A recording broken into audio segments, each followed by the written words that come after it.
just stand up strong, face the truth about themselves, to understand what went wrong. I know we can find a way.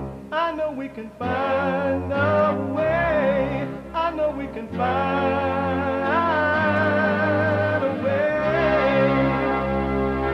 to stand up, stand up, stand up. And throughout the world today.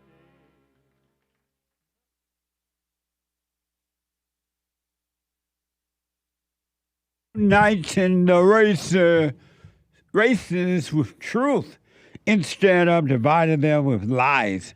We're also rebuilding the family by rebuilding the man. I am Jesse Lee Peterson. Welcome to the show. Thank you all for being with me. I do appreciate it. You can get involved by calling 888-7753-773, 888-77-JESSE, Jesse, Jesse. My biblical question for this week, and it's a doozy. It's a Mamma Mia o la Cecilia Galatians.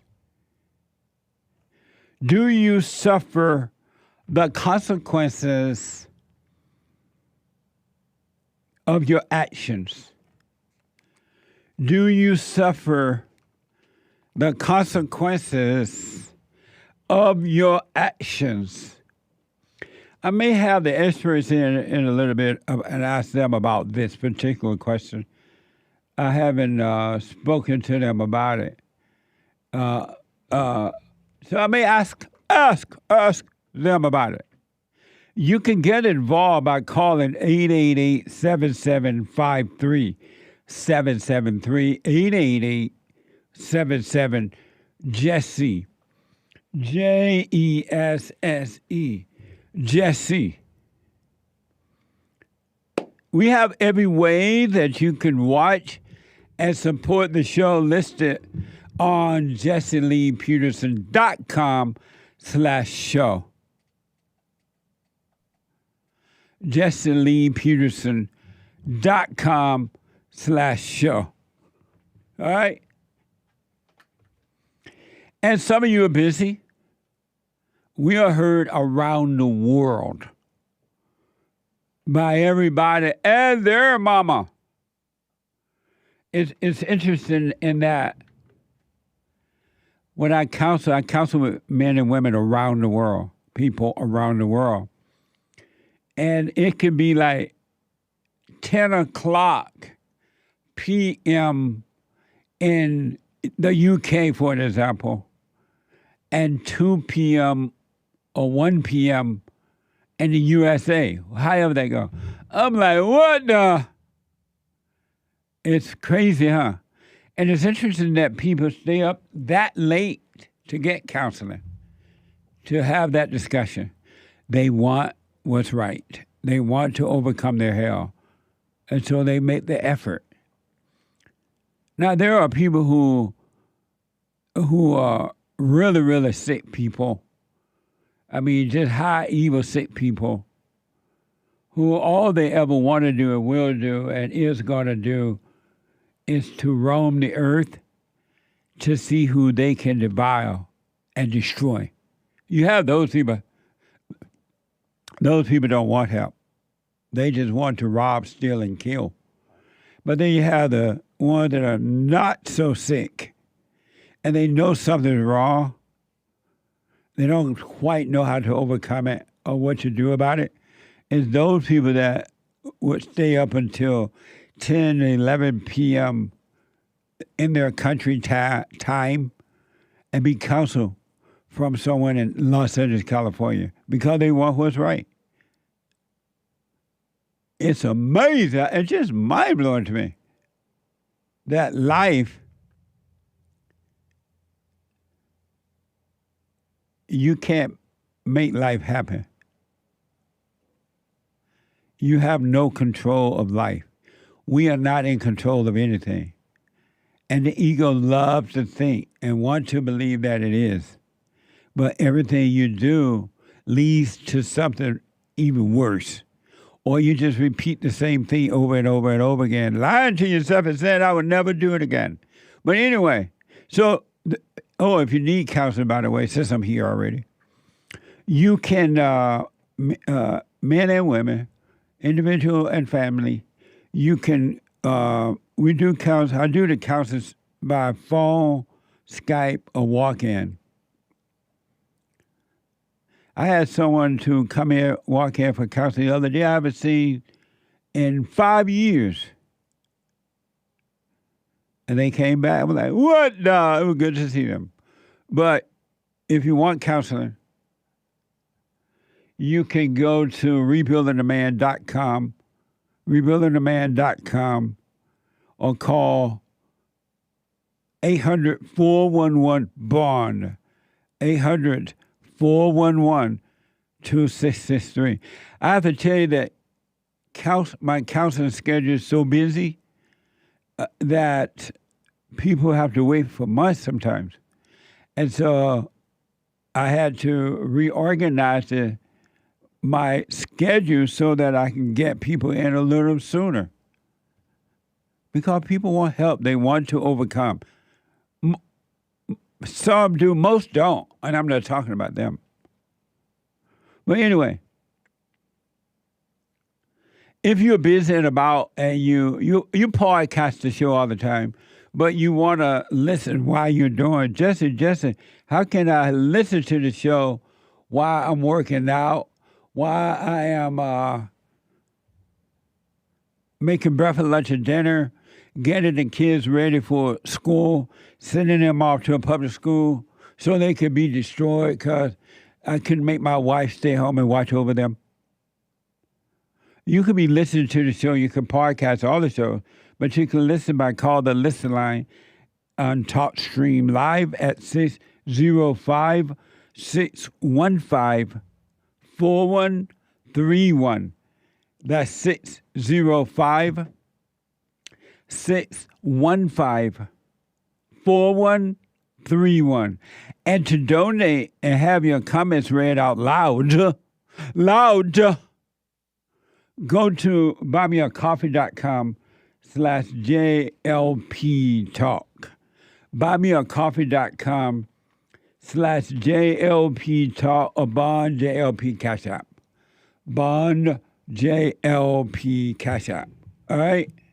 I believe it or not, yes, it is again.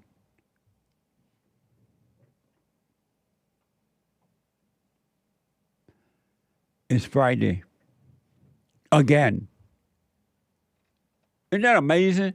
That is Friday, and we just had a Friday. It went by another week, work week gone by just like that. It's like, what happened? Why? It's like the sun is just coming up, going down, coming up, going around the earth, and coming back up and going around the earth again. It's like it's just roaming around the earth. It's like it's on some type of rotator that goes around the earth. And it's Friday again. It's weird. I mean, not weird, but it's interesting speaking to different people with different languages and who cultures may be a little different around the world. When I say around the world, I mean everywhere. And it's interesting speaking with these people. And two interesting things I've noticed about it that I did not know before. I just didn't know. I'm black and slow. You black. I did not know that evil literally speaks to, operate through all people with the same intensity, with the same lies and deceit in those people. in every person. Evil speak in every language. And it says the same thing to every person. That's mind-blowing to me. I had no idea. I just didn't know. I didn't know evil operated that way. And I did not know until counseling and talking to people calling to the show, attend the meetings. It's the same. Evil does the exact same thing in relationship, family ships, friendships, ships. It does the same thing to everyone. And it makes everyone think and act out in the same way. That is like, if you don't know by now, you will never, ever know that our battle is truly a spiritual battle of good and evil. It's not personal, folks. So as soon as you stop taking it personal and making it personal, you could be free from it. But I didn't realize you were over there. I thought I saw you go through the door. I thought it was the anchor baby. And then another thing I noticed, and then I want to go to the open line Friday thing and then your phone calls. Another thing I noticed is that as evil treats and say and operate exactly the same way through every man, woman, and child around the world in the same way, in families and everything, I realized that truth does the same thing. Truth operates in the same way through everyone around the world. It gives everyone and invites everyone to overcome those that want it. It doesn't force. It's not going to force. But it truly gives you an opportunity. It truly, because it loves you. It loves me. It loves all. It doesn't force, but with the same voice around the world, it offers everyone an opportunity to overcome, to be free. Even if you never heard of a Bible, even if you never seen a Bible, even if you never seen a Bible, Quran, or Jewish Bible, or Allah Bible, or whatever Bible, it still offers you the same opportunity in the language of truth to overcome around the world, whether you speak in Japanese,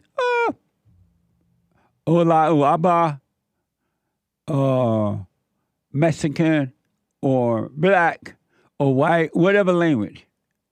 The true voice is the same in that language trying to reach you. And by the way, it's Friday. It is Friday. And Friday is Open Line Friday. Fridays are always and will always be Open Line Fridays. Fridays is get it off your chest, express yourself. Fridays. You Tom like a mug. You need to go and get yourself bleached, because everything you say about black people, and you're sitting up there looking like a tar baby. It might sound like a semantics argument, but he's a gray alien. I wonder if he's been smoking pot. You know, the one thing about all of us is we like hard work. Hard work is good work. Hard work is good work. Feel no waste time. Thank you to the sisters and brothers of UAW for all you are and all we will do over these next 89 days. She's using her color. I thought that Martin Luther King said the color wasn't the issue. I thought it was the content of our character. Are the people ready? First black woman served with a black president. Nobody wanted. I'm looking for who I think is more qualified to run the country. Colors don't matter, man. Right, Ask God, man. Nobody going against Trump. It's not about race. It's about what they provide for the society. Thank you to the sisters and brothers of UAW. I didn't know she was black. So, who do you choose? Personally, I choose Trump. Nice. Personally, I choose Trump.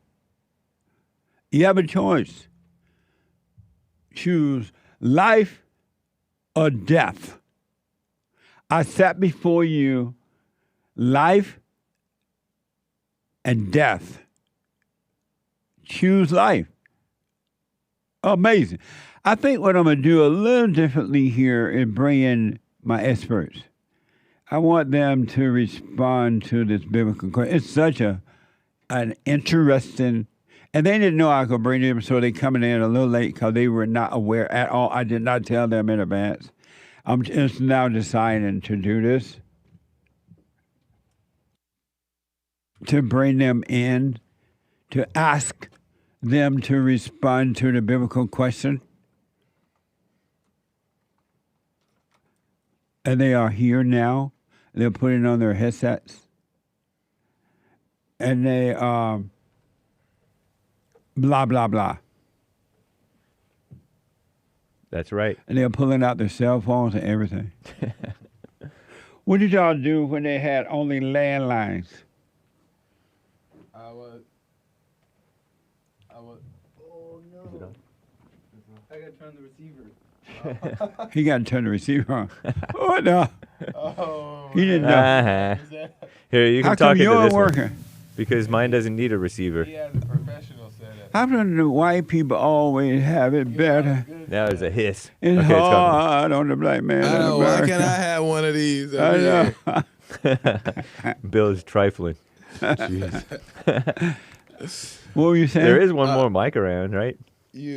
I know. We need to hang on up here. But you asked, what did I do when there was landlines? Yeah, I saw you pulling out your cell phone already. Yeah. And when there were no cell phone and only landlines, how did you operate? What did you do? I wasn't born. What? I wasn't born yet. What do that mean? I came out the womb with a cell phone. So when you did you say same? I did. Who said that? You did?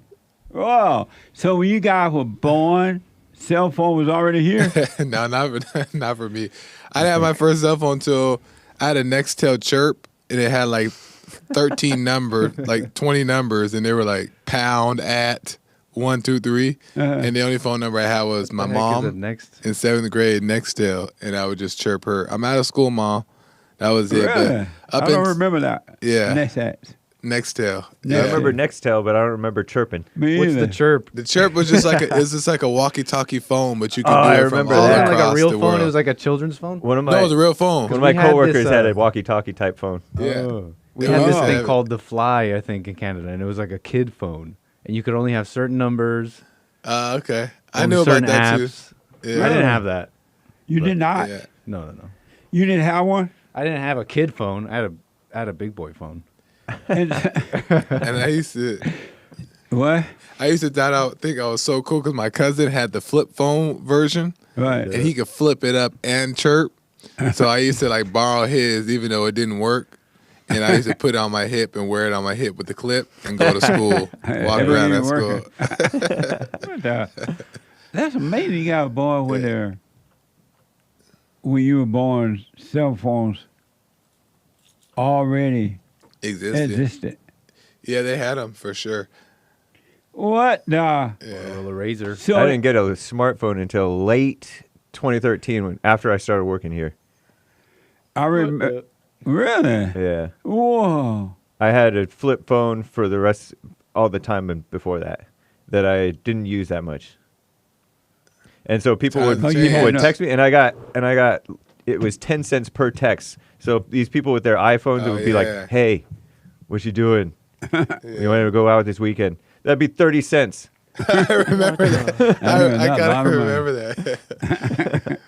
Yeah, because I had a Razor. I don't know if people know who the Razor is. People know who the Razor is, but the Razor, it was a flip phone. Yeah, the first flip phone that I had. It sounds like a black weapon. The first black person weapon. That was the first real phone. Motorola Razor. And I flipped it up, and then every time you call or text, cost money. So it was like, make sure it's important. But anyway. I remember when they first came out with the cell phone, and Oprah had them on her show. And she was giving everyone out to everyone. You get a cell phone. You get a cell phone. Right. And then they were like real big, and you hold them, you have to hold them to your ear. but they were real big. But we still thought it was cool. So you guys had them even. So they existed way before our time too. Then, right? The big ones, the big huge Oh ones. yeah, the ones that give you brain You cancer. saw them come out. Rush Limbaugh had one taped to his head or clipped to his head. Well, not one of these big ones. This is like the very first one or something. Yeah. They were like really big. Yeah. But I Big thought one. it was so cool to still have one. They had one. And then only a few people had them. Only a like few. rappers. And they will always walk around looking real cool. They make sure you see them with their big old cell phone. Bigger than a brick. They used to have them in the car too. They used to have the car phones, right? Yep. Like a It would used to be landline like- in the phone. It would be like in the a car. big thing like this. You have to hold it to With a your cord. ear. Bigger though. I remember it being like a huge, Yeah. huge thing. I remember It that. was. But anyway, this is the American Anchor Baby way over there to the right of me and left of y'all. Is it one of these? And his show is, yeah, that's it. Yeah. Yep. Exactly. Sorry to cut you off. Yes, It's American the first Anchor one that came out. Baby. You were saying. My apologies. I remember. It was amazing. I remember American Anchor and speaking Baby of at that, 4 when they p.m. first got those cell phones, Oh, my bad. Oprah would do her show and she would tell everybody, don't be on the phone while you're driving. You're going to have an accident. And they had this little campaign going, don't be on your cell phone while you're driving. And they had the women saying, don't be on the phone while you're driving. That started when it came out? Yeah. I thought it would have happened way after. And everybody and their mama on the cell phone now. You could hardly drive past a car and the driver and the person in the passenger seat in the back, everybody on the phone while driving. That's for sure. Isn't that amazing?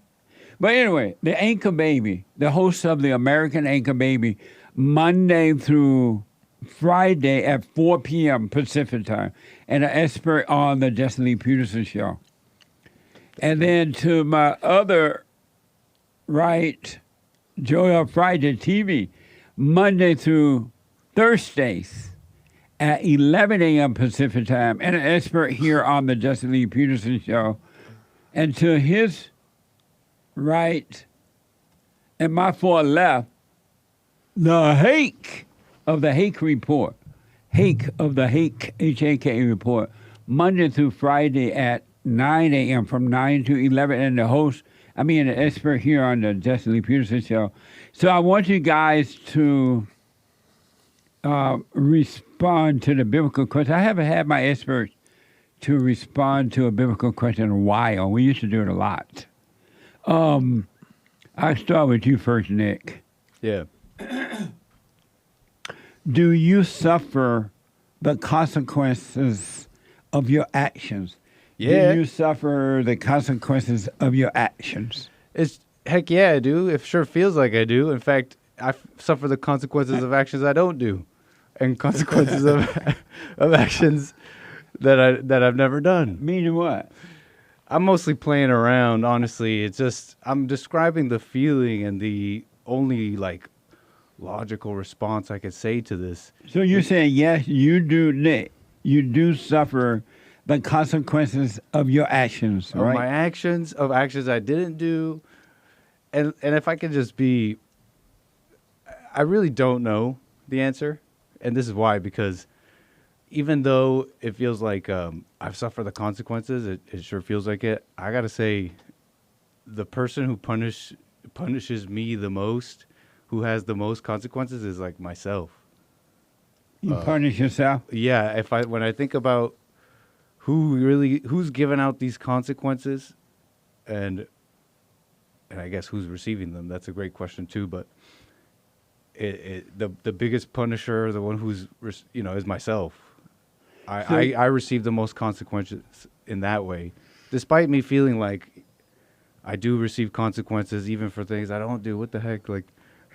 It's just the truth is I punish myself worse than anybody else is something I did notice. Despite so you're saying yes, you do suffer the consequences of your actions, right? And then you punish yourself for your actions. Am I right? To nail down an answer, I'd say I'd leave the first part as an I don't know. What? On who's suffering these consequences. do I suffer the consequences of my How come actions? you I don't know. confusing me? I'm sorry. Now I'm confused as ever. I think he's saying that. See, nobody know what you're saying. I think he's saying that his the consequences he's suffering are self-inflicted. You think that's what you're saying? That's the one part I know. So you're saying the consequences you're suffering that are self-inflicted?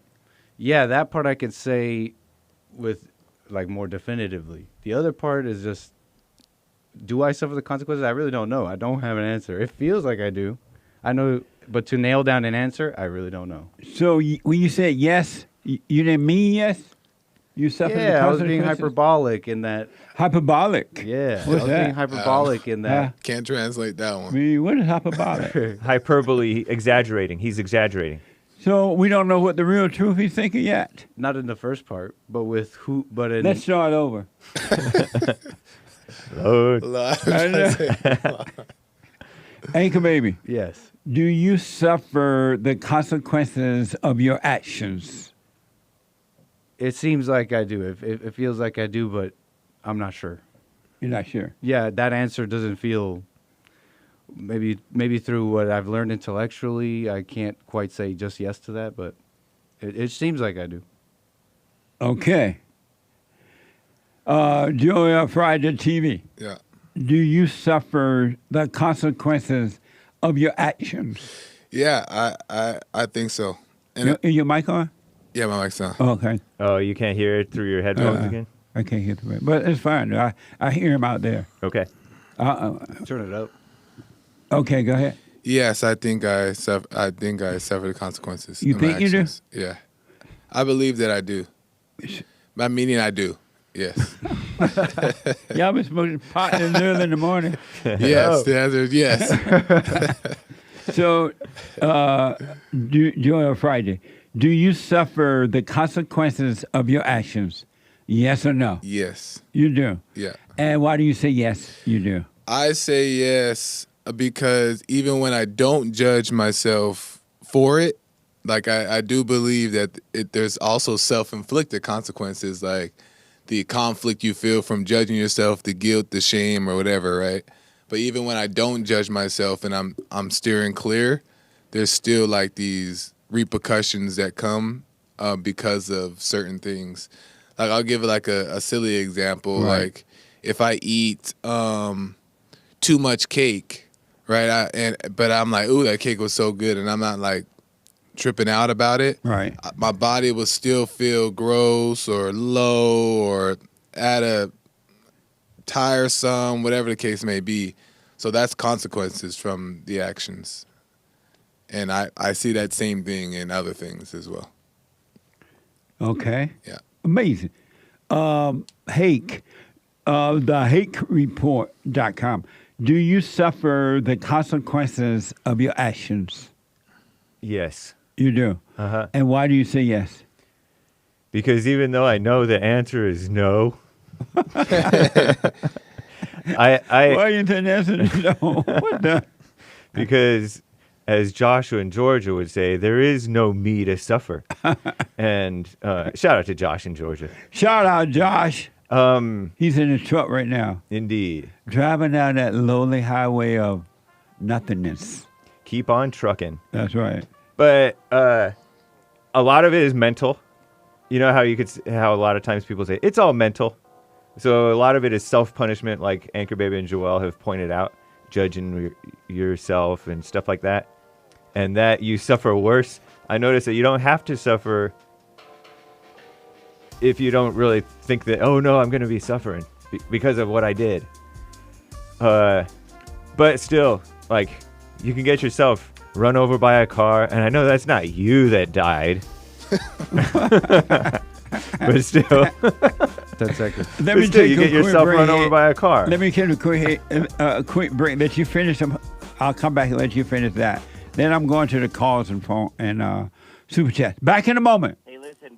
Before I ask my question, I want to thank you so much. The silent prayer. You know, I'm 50 years old. At home, we have a 16-year-old, 14-year-old, and a 10-year-old. And I got to tell you, introducing the silent prayer to my family, instead of just sitting down and saying the same old prayer over and over again before we eat our meal, to just be silent, bringing all thoughts into captivity. Brother, that has been such a huge, huge blessing in our lives. I just want to encourage anyone to try that out. It's amazing to look around after we've done our silent prayer before we eat, to see the excitement in my kids' faces, like, oh yeah, Dad, I had a bunch today. Or the other one will be like, yeah, you know, I had a couple things that I've been thinking about. It really takes root, Jesse, and so I want to thank you so much, and ever since then, it's been absolutely amazing. So thank you so much. You're welcome, Tony. Stay with it, stay with it, stay with it. You're going to know God and his love. It's going to be amazing, man.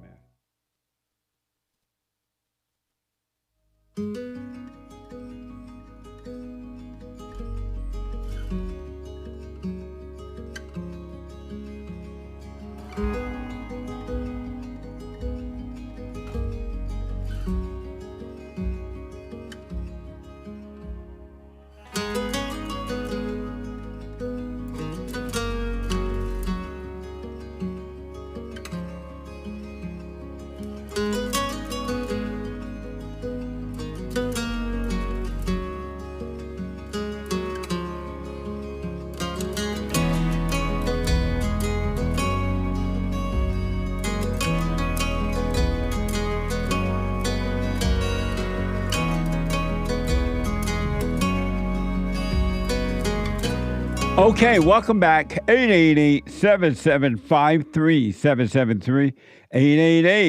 888-77-JESSE. Jesse. Brand new episode of the FallenState.tv today. What?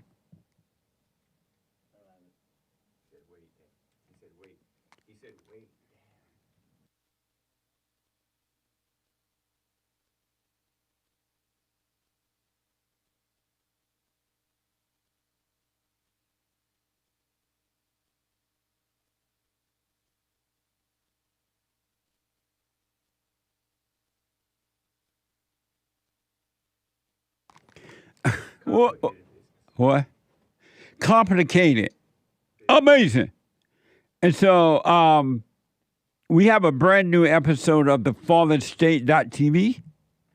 And Nick is getting it, so don't worry. Nick is doing a lot right now, so he's going to get it for me before we can play it. But at 12 noon today, and you don't want to miss it. It was a fun conversation.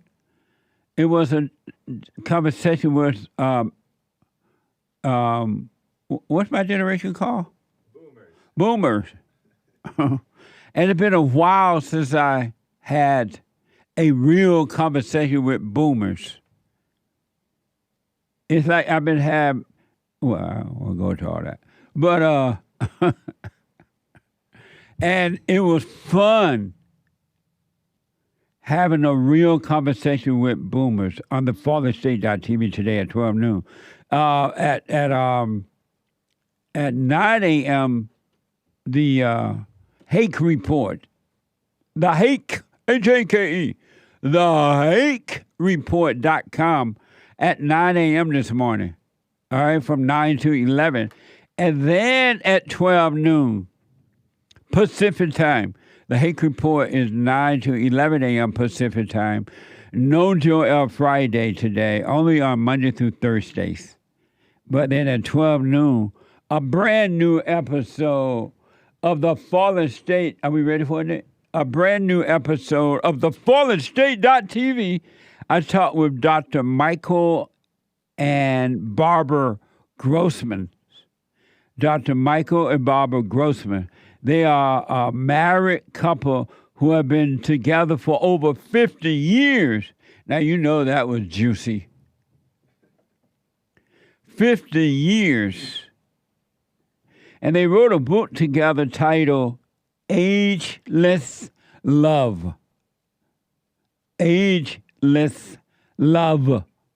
The sexist science of falling in love forever. Watch this. Next time on the fallen state. So you've been in love with her for 50 years? More than 50 years. When I first met her, she was very cooperative. She did whatever I wanted. And then she went back to graduate school, got her degree. All hell broke loose. Do you love him now? With all my heart. And do you obey him? In a sense, yes. I don't like the word, but I cooperate. Women now, they are taught to be masculine. Yeah. What's wrong with the blacks? Blacks who don't have a father in the family are suffering greatly. Yep. It was an amazing conversation. And I have to honestly tell you, now, I'm saying I don't remember. That doesn't mean it didn't happen. I just don't remember. The last time I asked a non-black person what's wrong with the blacks, and they just answered right straight up with no fear and out of love. He just answered. I'm like, what's wrong with the blacks? They don't have father figures. A boomer said that, and that's the boomer way. Boomers love you. They tell you the truth. So today at 12 noon, the fallenstate.tv, you can support the Fallen State right there at the, by going to the fallenstate.tv/donate or locals.com. Locals.com. All right.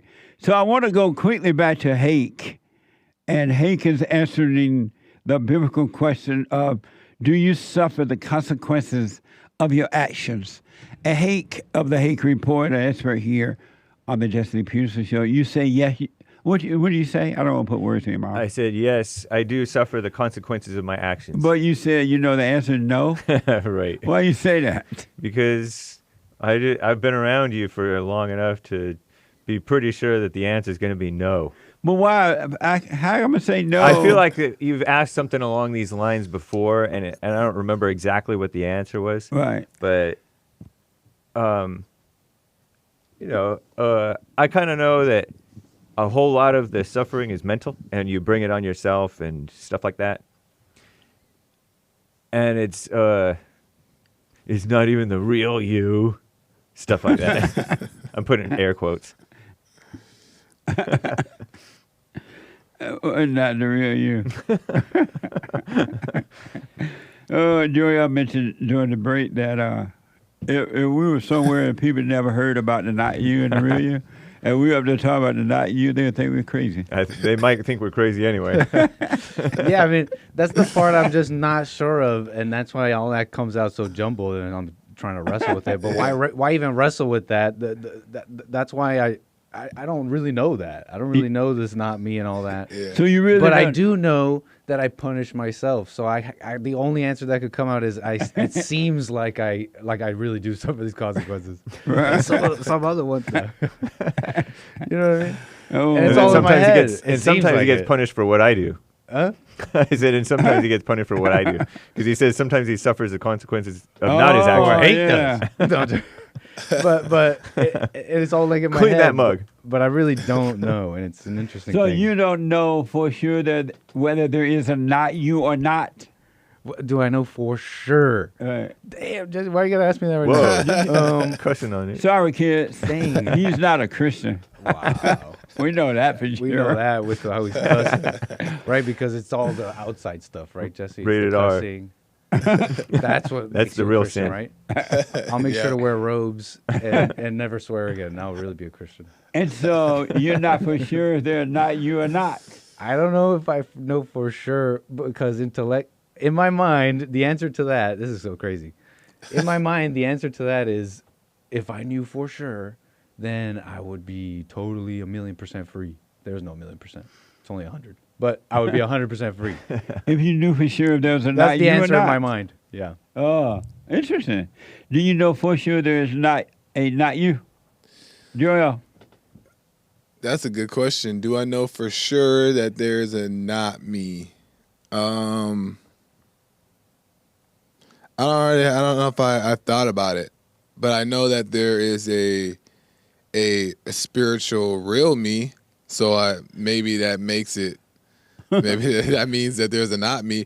But I get what you're saying though when you say the not me. How do you know there's a spiritual what you? Yeah, like how do you know there's a spiritual real you? Because I've experienced living in the real spirit me and living in the ego and it's two different realities. So I definitely see the difference. And you're not sure that there is a not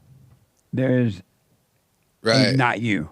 I've never thought of it now that you ask it, even though I hear you say it and stuff like that, because I don't necessarily consider my ego, now that I'm thinking about it, as like a not me in the concept that you say it. But I understand what you mean by it.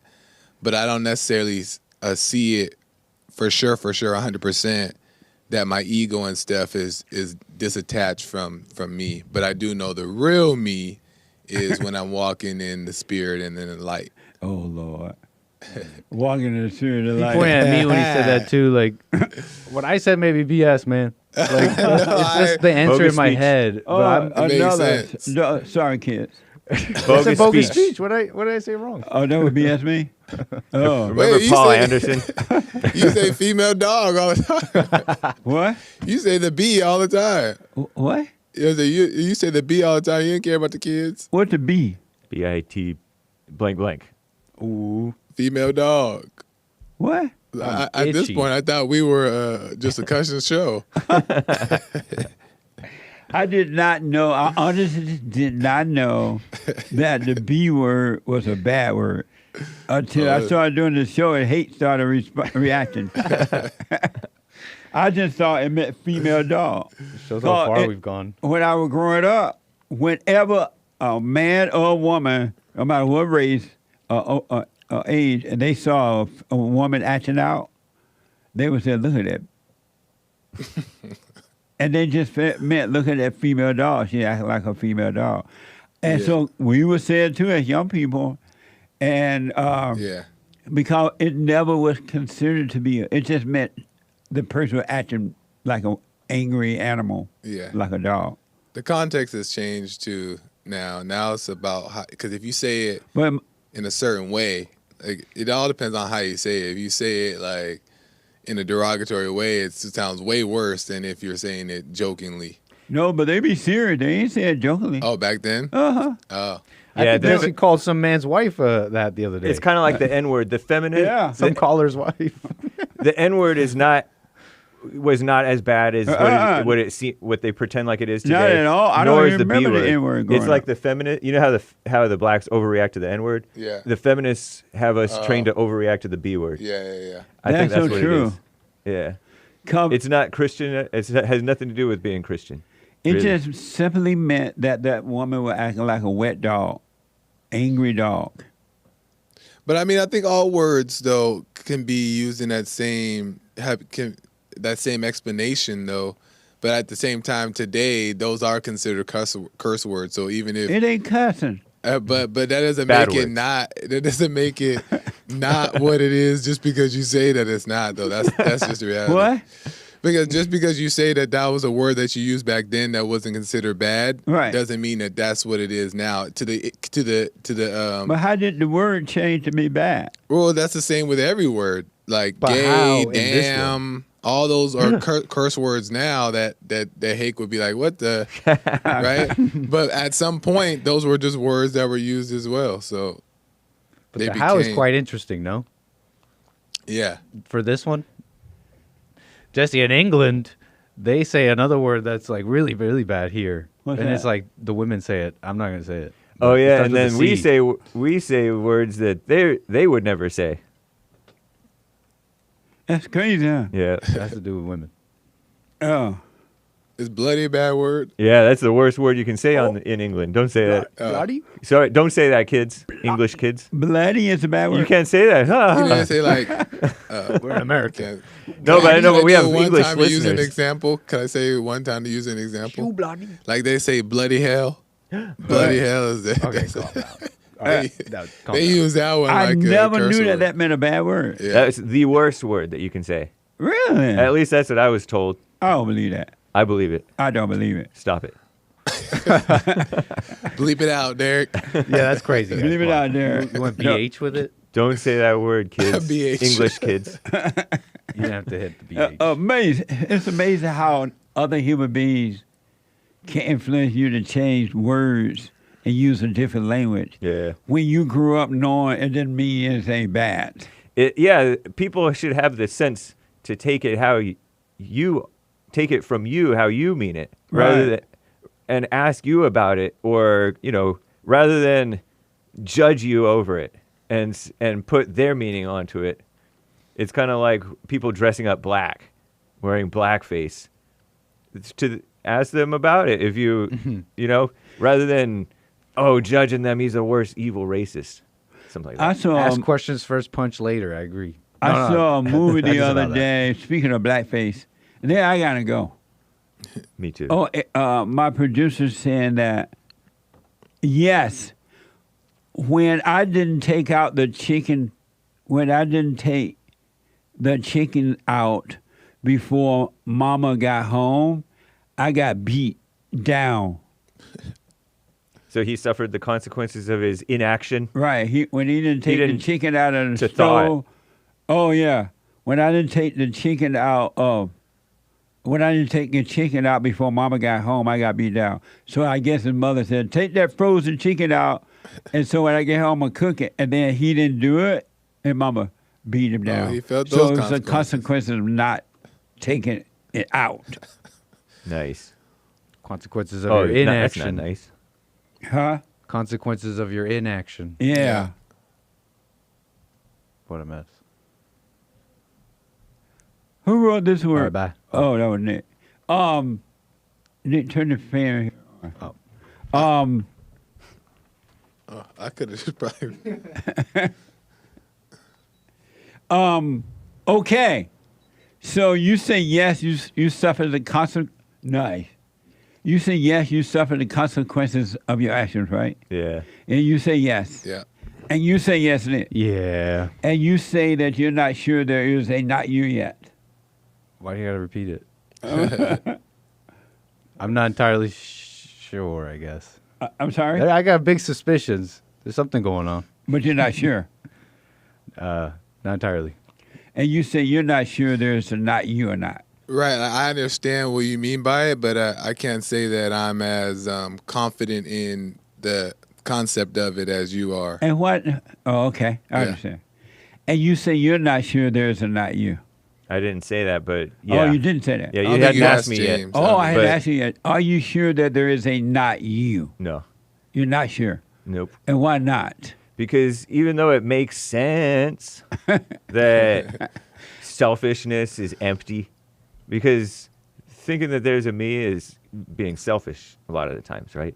Being into the self. It's empty. It's thrilling sometimes, but it's also miserable. And it's counterproductive to myself even. So there must be something there that's not real or right.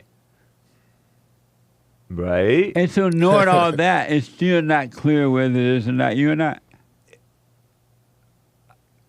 Yeah, because that's just, it doesn't mean I don't, I still fall for it. I still fall for the selfishness. Right. So, I think that I understand it in my head, but not in my heart. Like all the Christians always used to say. Amazing. Yeah. Okay. My experts, folks. Thank you all. I do appreciate it. Let me go out to the Netherlands and talk to Heyco, our first-time caller. Heyco, welcome to the show. You're on the air. Hey, Heyco. Heyco out of the Netherlands. Come off mute. Come off mute. Okay, hold on. Heyco, don't hang up. Let me go over to Mommy Africa. Oh, he's gone. I'm going to let Eric. Heyco, don't hang up. I know you're calling from the Netherlands, and it's a little rough. And I'll come back to you.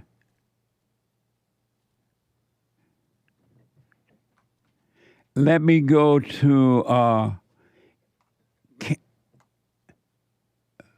who is it? Umso, out of Mommy South Africa. Umso, welcome to the show. You're on the air. Hi, JC. Hey, thank you very much for your content once again. Right on. I just wanted to ask you how I can forgive myself and like my ex, because I kind of based hearing what you say, where you say people, oh no, the guy couldn't handle the woman, so he left her and all that stuff. I based like my ability to be able to handle her, like my masculinity, based on that, like how much of a man I am and how much I am with God, based on that, because I've been doing the silent prayer now consistently, and I tried my best to improve, and no matter what I did, it just wouldn't work. And I think she was just trying to make it not work, because like the whole time she was just trying to prove to me that it won't work, and no matter what I do. So and your girlfriend was you were trying to make it work, your life work, and she was trying to make sure it didn't work. Yes, and like she was trying to prove, like it was trying to prove to me that it won't work. And as a result, what happened? Y'all broke up? Yeah, we broke up. A lot of stuff happened, and the whole time I kept on thinking that like if I do the silent prayer and I stay with it and I stay present, and I've been doing that like for months on end now in the silent prayer consistently for like 3-4 weeks, every single day, morning and night. Right. And I thought that God would give me like perfect love to help her also, and I base like how in touch I am with God, like how much He's working through me, based on how well I'm able to deal with her, and I was unable to. Oh, okay. Why did you want to help her? You can't help no one. There's not one person on earth that can help another person. Why did you want to help her? Because like I honestly realized that I was just as wicked as her. Like I was just as evil internally, even though I didn't see it, and I always tried to be the best I could be. But I did realize that even though I didn't do as many things as her, but in my heart, everything that she did to me, I did also. Right. But like she just did like 10 times more, because she's super vindictive and vengeful. But I realized that I was no different to her. So then I thought that if I could see that in myself and fix that, then or work on fixing that, then she could also do the same. Oh, I see. Okay, I understand. Well, I want you to drop the whole idea that you can help someone. You, me, her, your friend, the preacher, the teacher, the president, nobody can help another person, because it's a spiritual battle, and most people, including your family members, including your so-called friends, your wife, your whatever, most people love being evil. They love their misery, and they roam the earth, searching for who they can devour and destroy. So God leaves them right in their hell until they're ready to come out, and if they're ready to come out. And then there are some people who want to overcome it, like you, and you will be able to overcome it. So never try to help another person, all right? Yes, and I understood that, and I saw your content. You kept on telling guys the same thing. Yeah. They were trying to do the same thing that I was doing, and yeah. And I could tell that she really does love her hell, and Can you hold for me? Hold on for me. Okay. Hold on, I got to take a break. 888-7753-773. A quick break. Hake is coming on the Hake News. I'll be back in a moment. Highly recommend you get them. 7 guaranteed steps to spiritual, family, and financial success guide. Even if you're not starting a business, but you have a job or you're on welfare, it can help you if you do.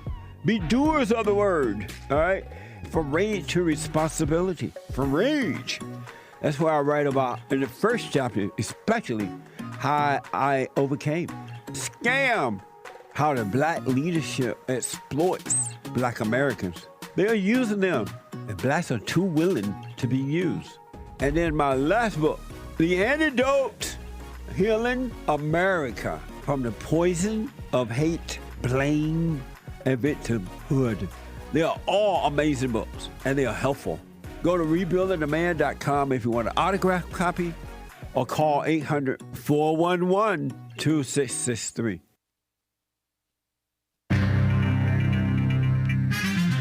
There are tornado watches apparently in the Northeast, apparently due to that cyclone Debbie that's been hitting landfall a couple of times this week.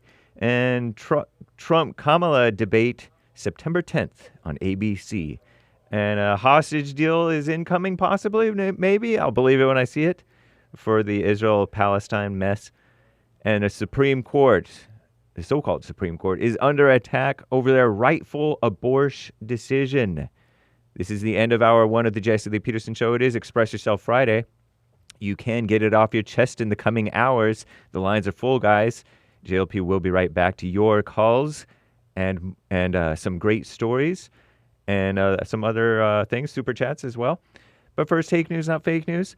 Commie Nonsense Network, CNN, reports that millions of Americans are under tornado watches in the Northeast, where post-tropical cyclone, whatever that means, Debbie, is rapidly picking up speed. Flood warnings also been extended to the U.S.-Canada border.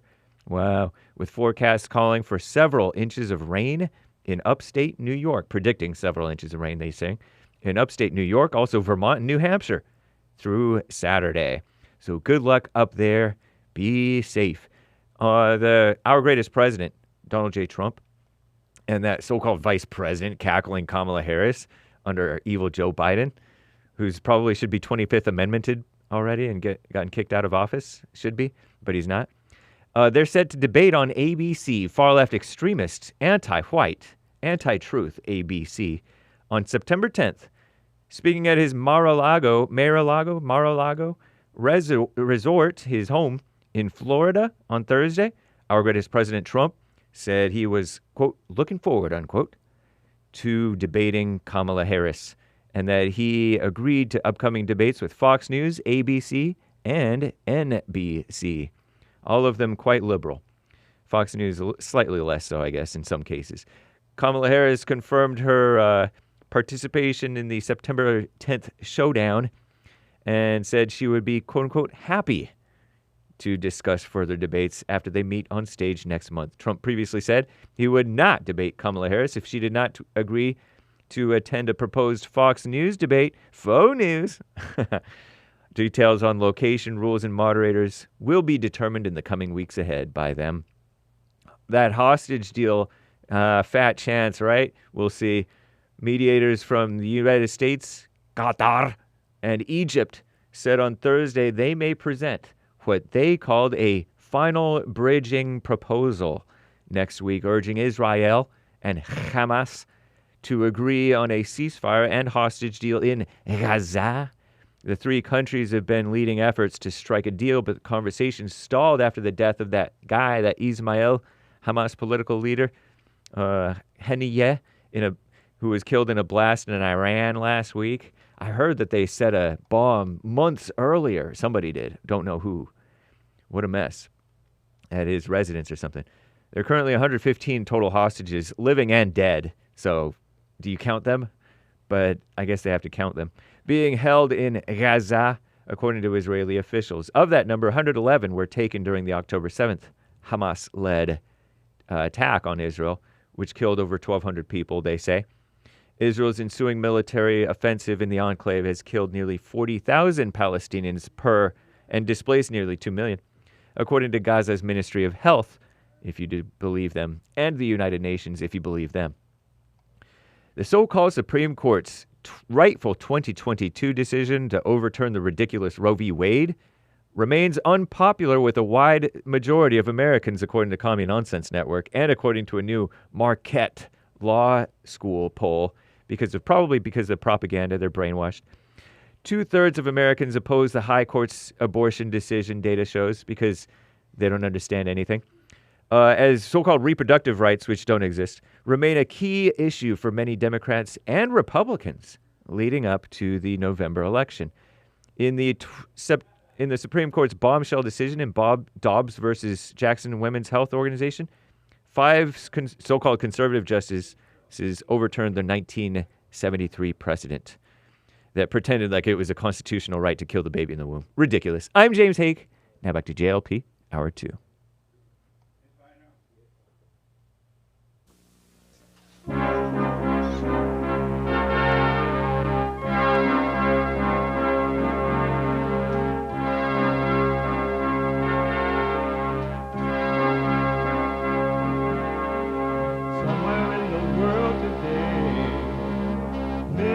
to stand up strong, face the truth about themselves, to understand what went wrong. I know we can find a way. I know we can find a way. I know we can find a way to stand up, stand up, stand up. Uniting the races with truth instead of dividing them with lies. We're also rebuilding the family by rebuilding the man. I am Jesse Lee Peterson. Welcome to the second hour of the show already. Believe it or not, it's the second hour already. You can get involved by calling 888-7753-773, 888-77-JESSE. My biblical question for this week: do you suffer the consequences of your actions? Do you suffer the consequences of your actions? If you're busy running around and you can't sit and watch the show, no matter what you're doing, you can watch the show live, no matter where you are and what you're doing, by calling the listen line on TalkStream Live at on your iPhone or iPad at 605-615-4131. That's 605-615-4131. And to donate and have your comments read out loud, and we are going to get to your super chats. To donate and have your comments read out loud, go to Buy Me a Coffee. buymeacoffee.com/JLP Talk.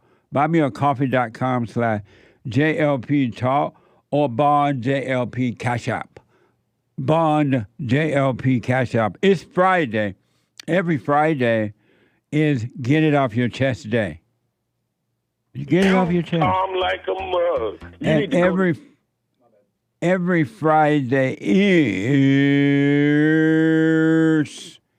Express Yourself Friday.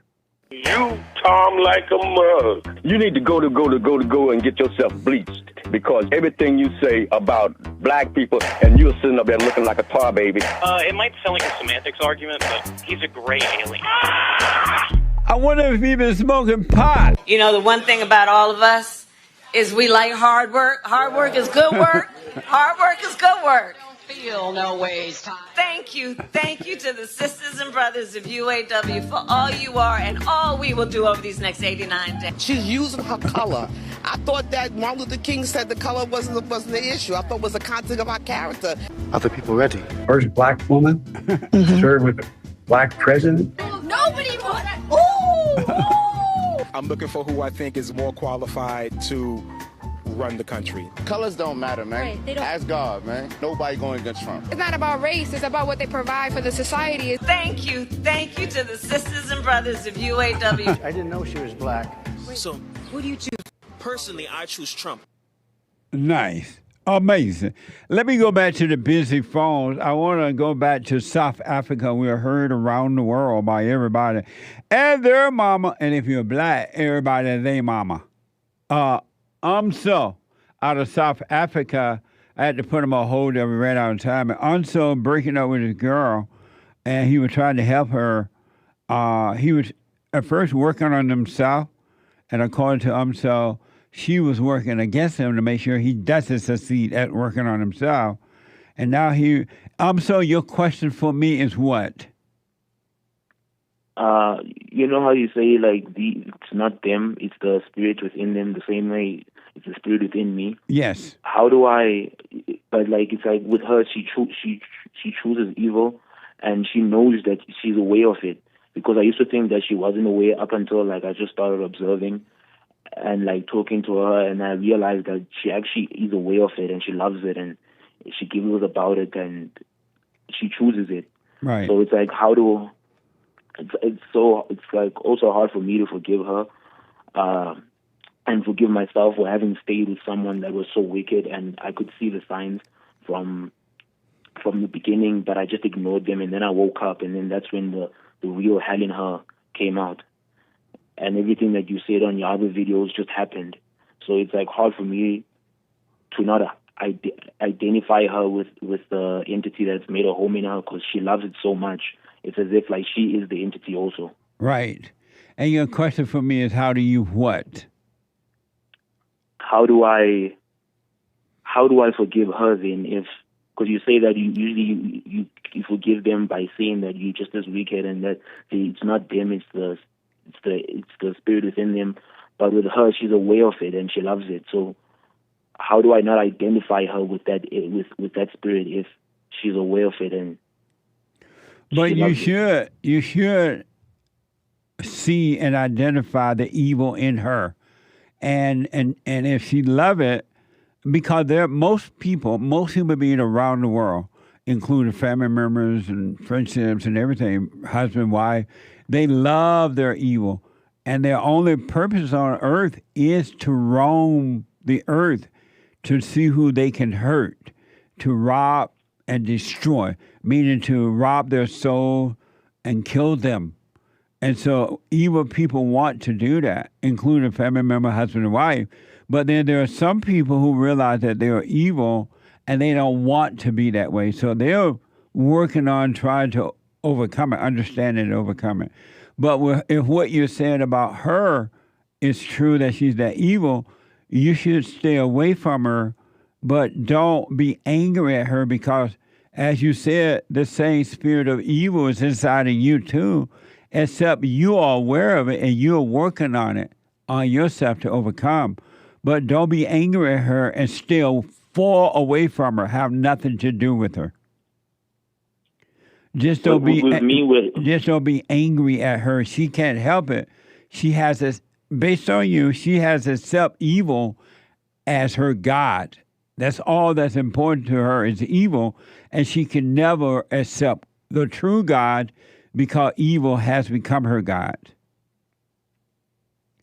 So stay away from her. Wish her well, but stay away from her.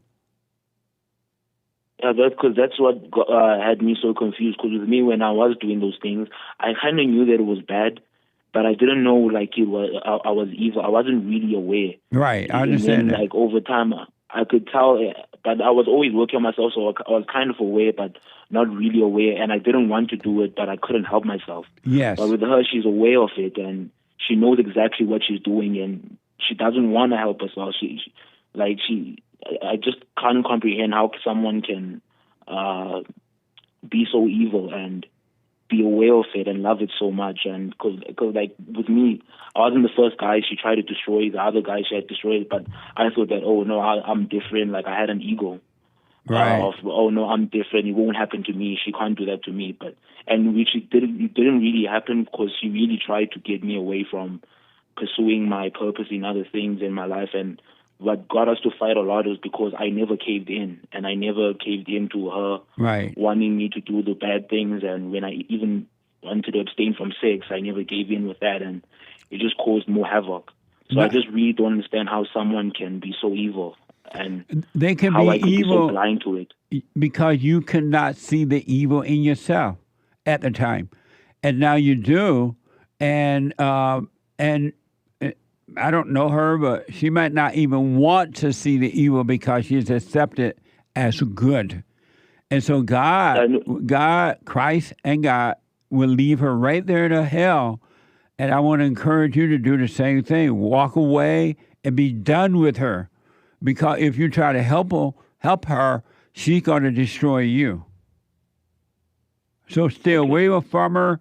Just don't be angry at her because you have the same spirit inside of you. You're just aware of it and you're working on it to overcome it.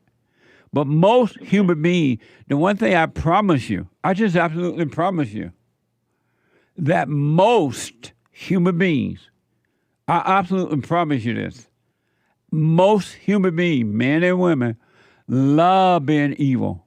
They love it. They don't want to overcome it. They want to destroy you so they can get a false sense of life.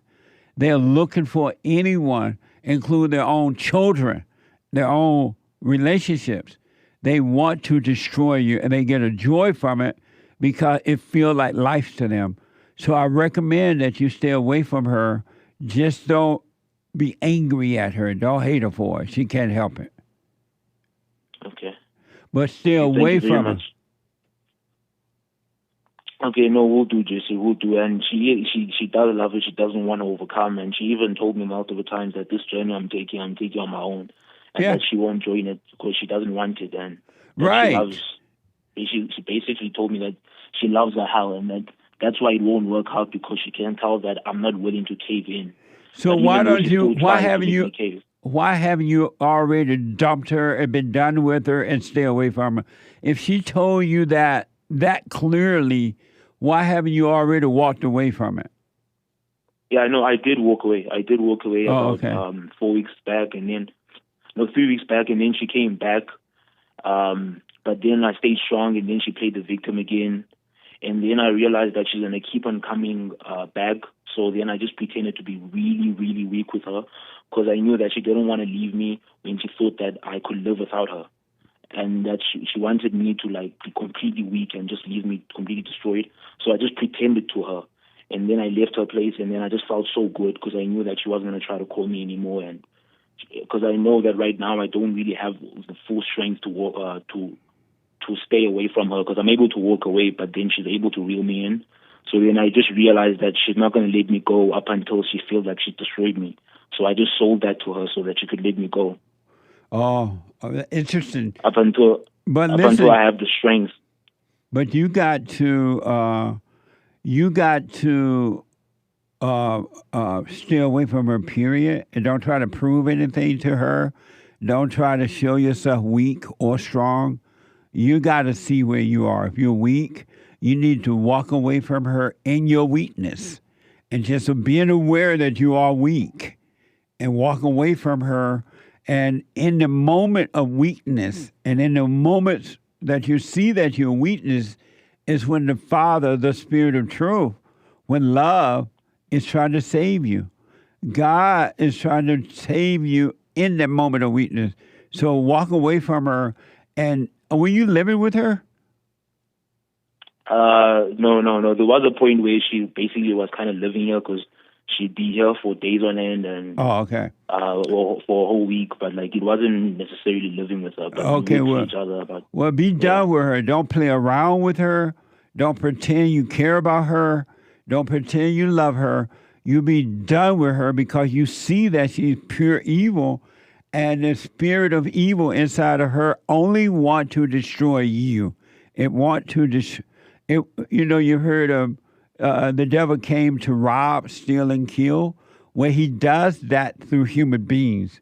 Human beings, they get life from robbing, stealing, and killing you, destroying you, and they love it. So just walk away from her and be done with her, all right? Okay. Well, we'll do, Jesse. Thank you so much. Yeah, your confirmation was the thing that I really needed the most. Because I would know, and then I would kind of convince myself again, then I would know again and kind of convince myself again. But I knew that if I asked you, then since I trust you so much, but I also do trust myself and know that I should have walked away. Yeah, walk away from evil. Walk away for months. Yeah, and don't play with it. Be done with it. Don't talk to her anymore. Get her off your phone. Don't let her communicate with you. Don't let her come back into your life trying to seduce you. She will destroy you because the darkness hate the light. And she sees a little light in you, and it's not her, but it's that spirit that's in her. In the same way that mothers destroy their children. It's the same spirit, it's the same thing. They would rather destroy that child or children than to let the children have the spirit of the Father. And so those type of people are very dangerous, evil people walking the earth, and be glad to see it and stay away from it. That's your protection. Okay, Jesse. Okay, thank you very much, Jesse. So don't let her back in your life, period. Okay. All right? Okay. And stay with the prayer and stay watching. Just stay present, stay conscious, and the Father will take care of you. 888-775-3773. Let me go to the Netherlands and try with Hake. What? Heyco again. See if it's Heyco.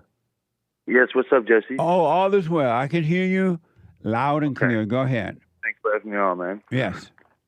I have a question. I was 5 years ago. I was with my ex-girlfriend, and it was a very toxic relationship, ups and downs, and a very evil woman. And but I was very much in love with her. It was my first big love. I have feelings in my belly and everything.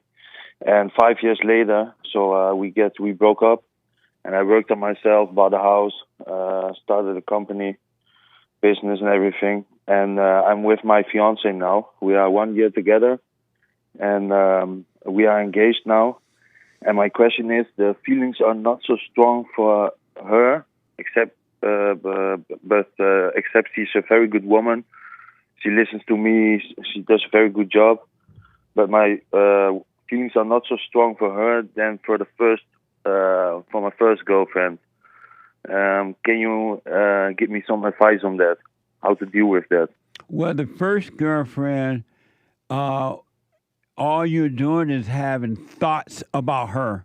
You're reminiscing about how it was and how much you loved her and how much you want her, but it was never love. And all you're doing now is have memories of it, and you think the memories of it is bringing on those love feelings, because with all thoughts come feelings, right? And so you don't love the first one at all, and you never have. And the feeling, the thoughts you're having now is just thoughts. So let the thoughts go. Let them pass. Don't hold on to them so that you can forget about the other one. It's not real, and it never was. It's just thoughts. A thought is just a thought. It is not love. Okay. Yeah, I've watched your show for the last 3 years, and the advice what you're giving me now, that's what I followed up, and that's why I picked my fiancée, because she's everything what you were saying. Well, my ex-girlfriend was not. And so I want you to know that you have never loved the first one at all. It was just feelings that came from thought, and you had a void, an emptiness inside of you. And when you met the first woman, it covered up the emptiness. The relationship with her, it just covered up the emptiness. And when she left, the emptiness came back. It was always there, but you became aware of it. And so you have never loved her at all. Okay, that's some useful advice, because I felt a lot better in the meanwhile. The time when I was alone, I worked on myself. Nice. And I've got my life together now, and she's what I said. She's a very good woman to me. Is she working on herself? She's working on herself. She forgiving her mother? She's forgiving her mother. Nice. And her father. She has no anger.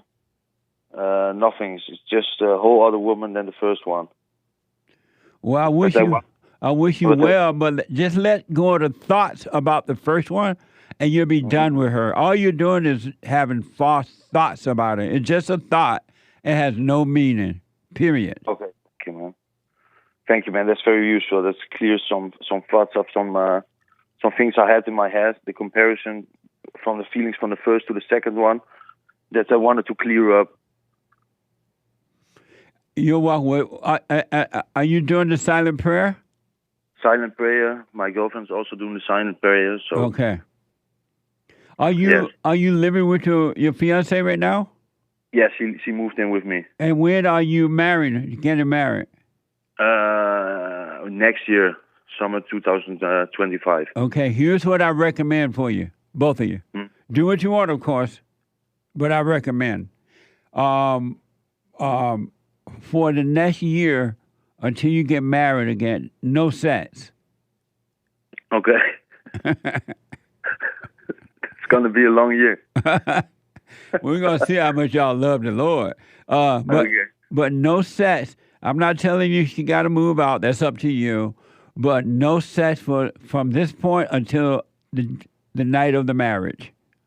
Okay. All right? Okay. I will think about it, okay? You would think about it?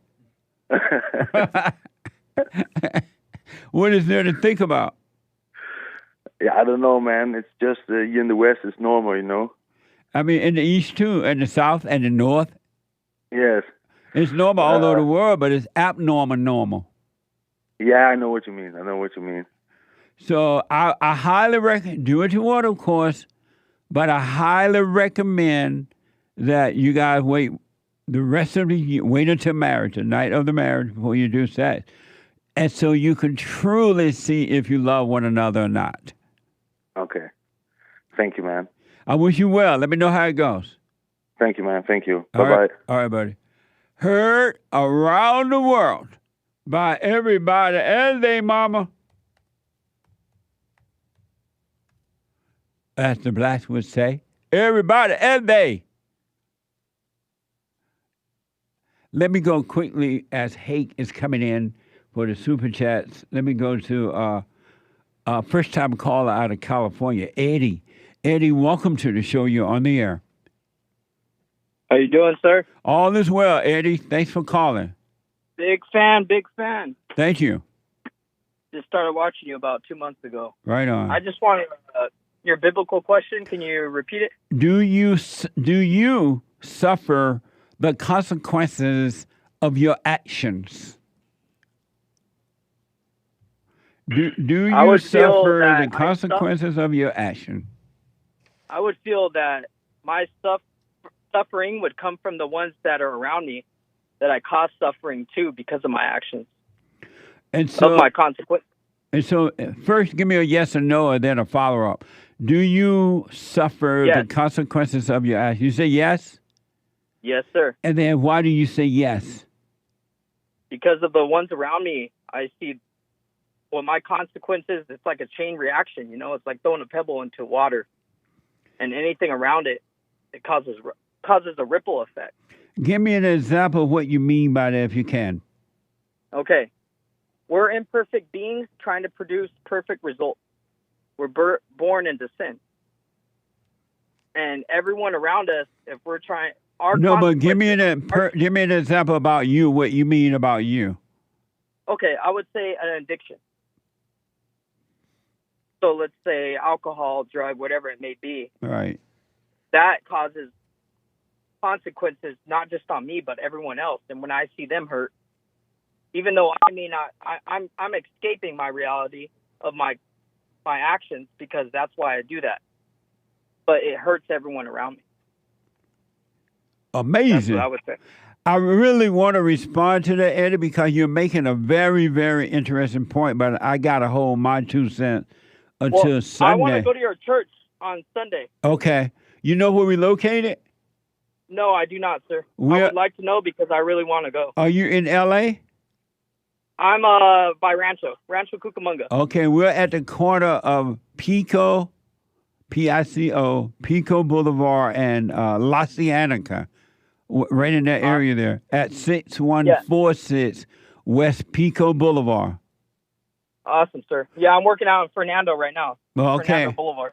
Well, the doors open doors open at 10:30, and the meeting starts at 11 a.m. Sunday morning, Pacific time. Thank you, sir. You have a great day. All right, buddy. Thank you. God bless. You too. 888-775-3773.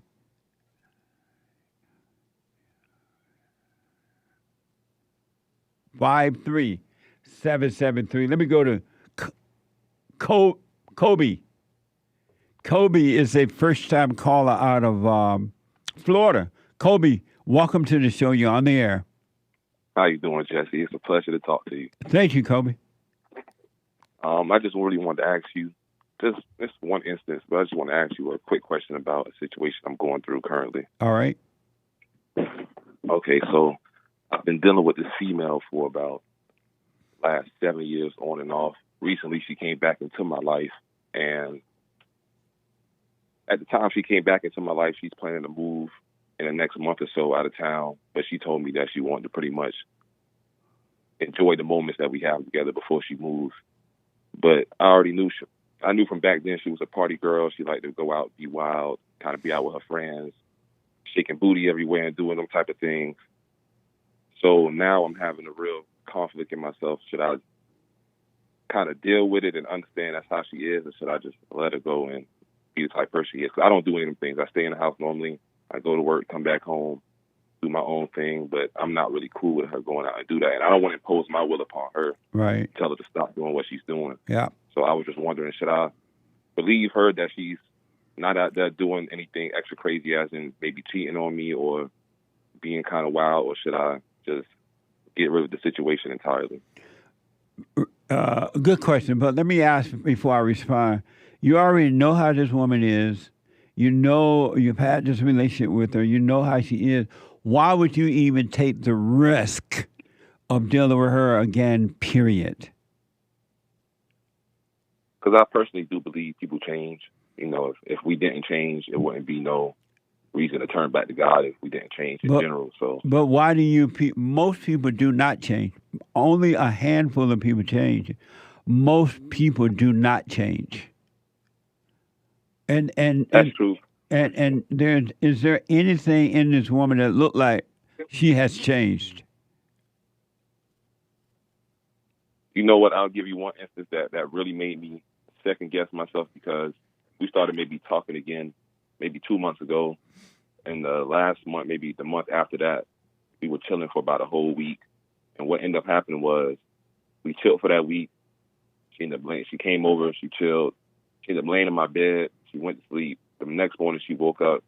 Actually, an explicit question about can we do certain things. And she told me that if we did do those certain things, it will stop the relationship she has with somebody else at the moment. So at that time when she told me, and I've been listening to you for about maybe 6 months, so just hearing as you speak, when she told me that, I just told her, all right, get up, put your clothes on, and pretty much leave. Beautiful. And maybe a week went by, and then she told me, like, she stopped dealing with that person because she wanted to deal with me entirely. And that's been the conflict for me is, if you didn't know then that you were okay with it, yeah, why do you know now? Here's what I recommend. Do what you want, Kobe. I'll be done with her. Wish her well, but be done with her. You know, the big mistake that human beings make, you going right back into the same hell that you've already dealt with. You need to move on from that. Learn as to how did you get involved in that, when you went wrong, so you cannot make the same mistake. I would wish her well, but be done with her. Okay. The last question I would ask is, I don't know. Do I just come out and tell her, all right, goodbye, like, I know it's not going to work, so I should leave you be, or? Yeah, be straight up, but just don't be angry at her. She can't help herself, of course. Just be straight up. Hey, we're done. I don't want a relationship with you. It's over. Just don't be angry. Yeah. Is it hard to be straight up honest like that with her?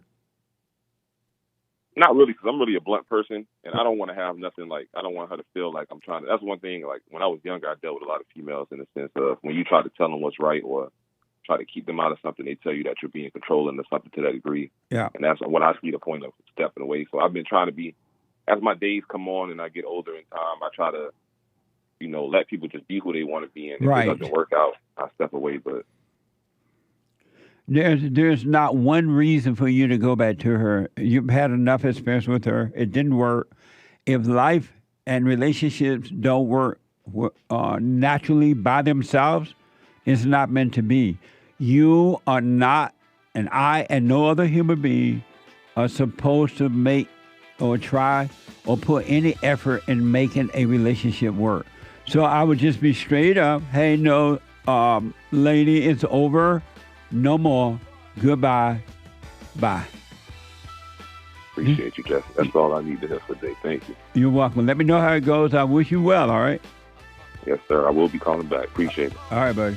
I got to take a quick break already. 888-77-JESSE. Back in a moment.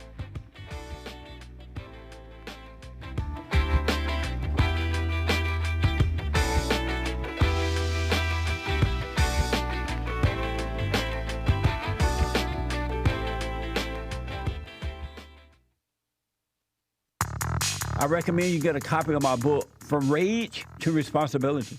I write about how the spirit of anger was taken away from me 29 years ago. I forgave my mother who tried to turn me away from my father, and I returned to my father, and through him, my father on earth, and through him I was able to return to God. No man or woman can return to God unless you go through the Son. And men are sons of God. There may be weak, pathetic examples of it, but it's the spiritual order of life. God in Christ, Christ in man, man over woman, and woman over children. So get from race to responsibility. I write about that. Go to my website, rebuildingtheman.com for an autographed copy, or call 800-411-BOND. And donate to my nonprofit, Bond, the Brotherhood Organization of a New Destiny. We are rebuilding the family by rebuilding the man.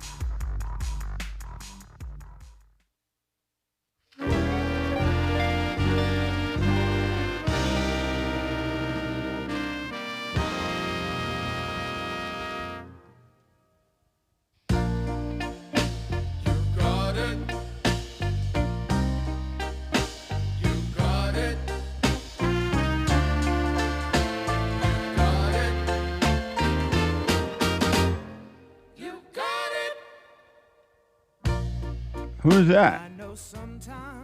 Who is that? Oh, this is Epidemic Sound. This is like licensed for our show, but they put out some good stuff. That's beautiful. That sounds like that good old days. Motown romantic after some of these, you know. Grandpa, going through stuff. Grandpa tell me about the good old days. So listen, this Monday, if the Lord is willing and the creek don't ride, don't forget, this Monday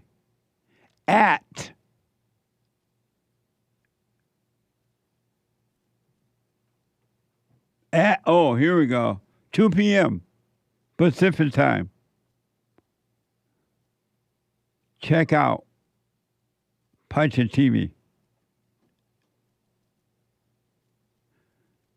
Go to punchy.tv, right? The host of PunchieTV have a brand new episode every Monday now at 2 p.m. Pacific time. And this Monday, brand new episode on YouTube and punchy.tv. Watch this. That's deep. That was my favorite clip. That's deep. Of the whole thing. Why? That was my favorite one. What the hell was deep about that? It was a little bit of a tear jerker. Not that it jerked any. I've never cried. Beta. This is the thing about women too. They're just like kids. What you're saying is true, but it doesn't show grace like a person. How do you know I'm not showing grace? How do you know I don't have that space? Fight. Punchy. Yeah, how do you know I don't have the grace and I didn't leave the space? Because it's not Jump coming over off. the console right now. It's not coming off as that. Who is Grace? Deep. Punchy.tv at 2 p.m. We have our own network. Now we're like really headed up the hill of building a 24-hour talk network with all men. 24 hours, 565 days in a year. Isn't that amazing? We have our own network. Thank you all. It's hard on the black man in America. The white man won't let you do it, they say. But so Punchy.tv this Monday, 2 p.m. Pacific time. Mark it down. All are invited to fellowship this Sunday. All are invited. We are right here in L.A. A lot of people don't know we are in L.A. We're not in Florida. We're not in Texas. We're not in Georgia, though Georgia is on my mind. We're not in Georgia. We are right here in L.A. at the corner of La Cienega and Pico Boulevard. Not right on the corner, but right there.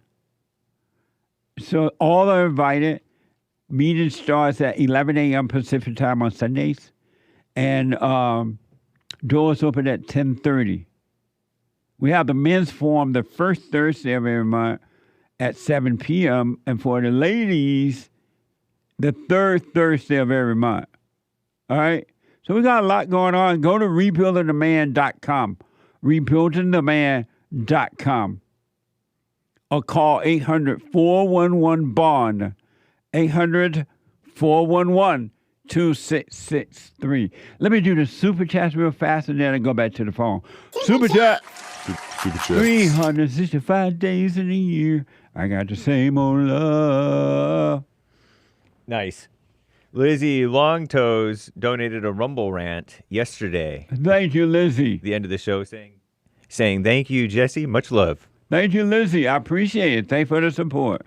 Adler donated on Bond JLP Cash App. Sent you a donation saying nothing. No tip, no message. Thank you. Appreciate it. Joey, 5 coffees. Morning, enjoy your day. Thank you. I wish the same for you. Have a good weekend. Thank you. Spirit Girl 13 coffee. Hey Jesse, you had a caller the other day and they was talking about how they went through their girlfriend's phone and found out she had a whole other relationship. So my question is, what should he have done? What should he had done in that situation? Because you said he shouldn't have done that, but he was getting cheated on. He should have never gone through her phone looking for that. When you look for trouble, you're going to find trouble. Why not just have a way to see? Work on yourself. Don't let anyone or anything be that important. You got to look for it.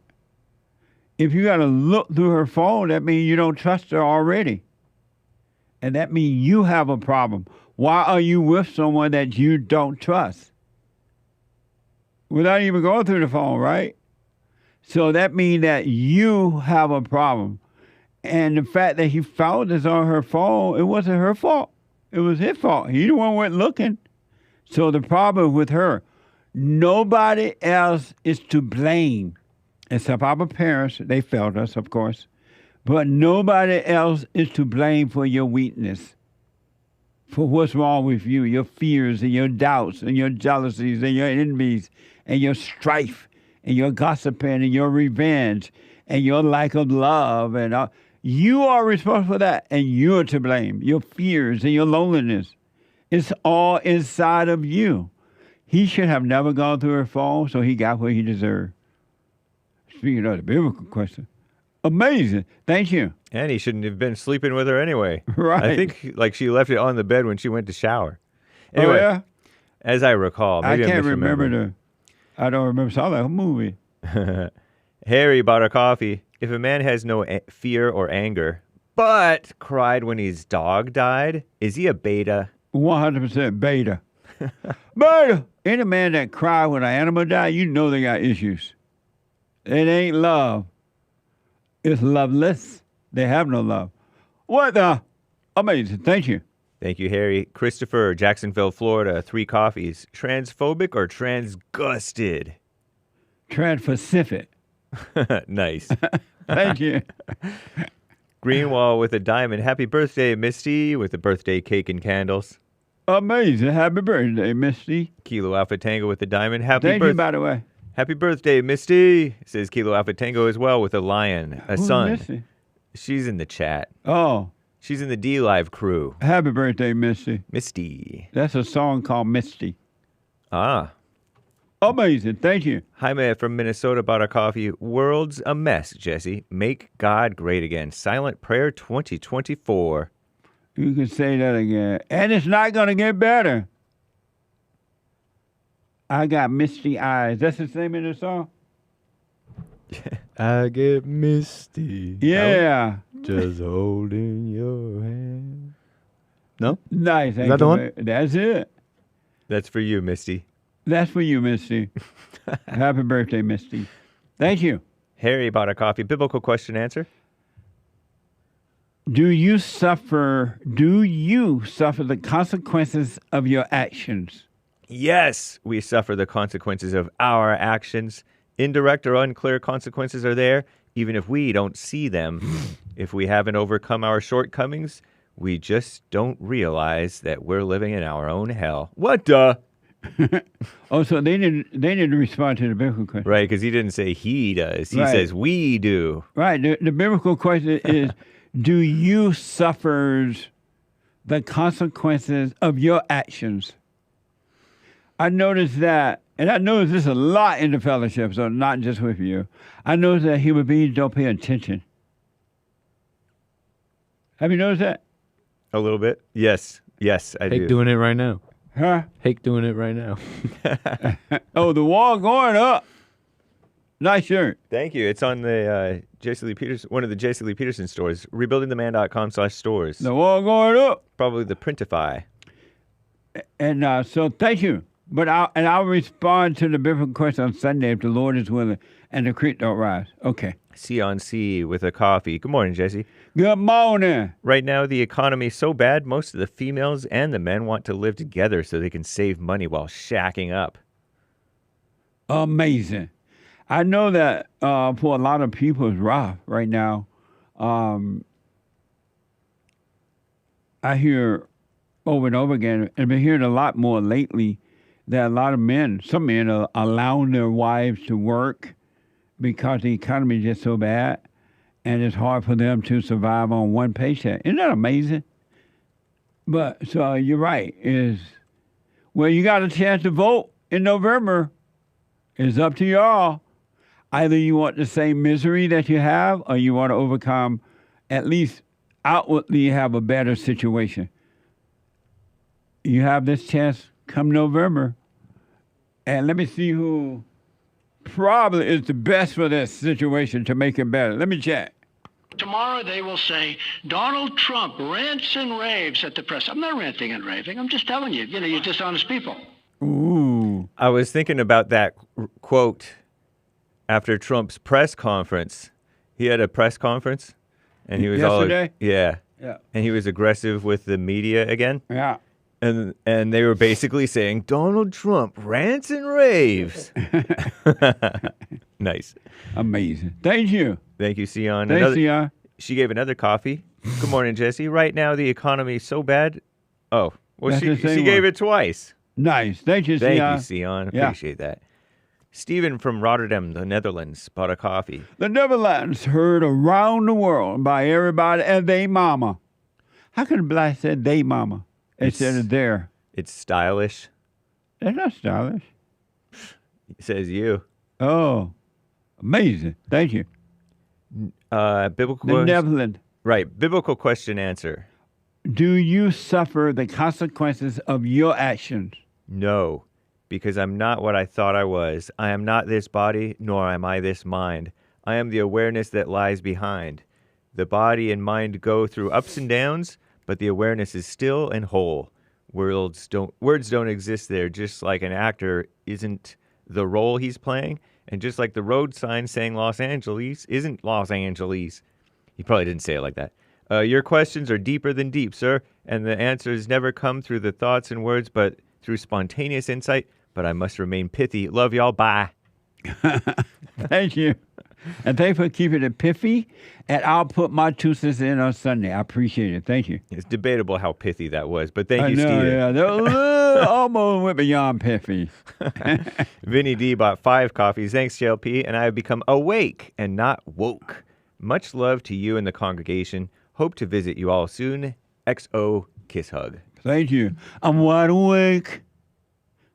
I was in the dark. Thank you.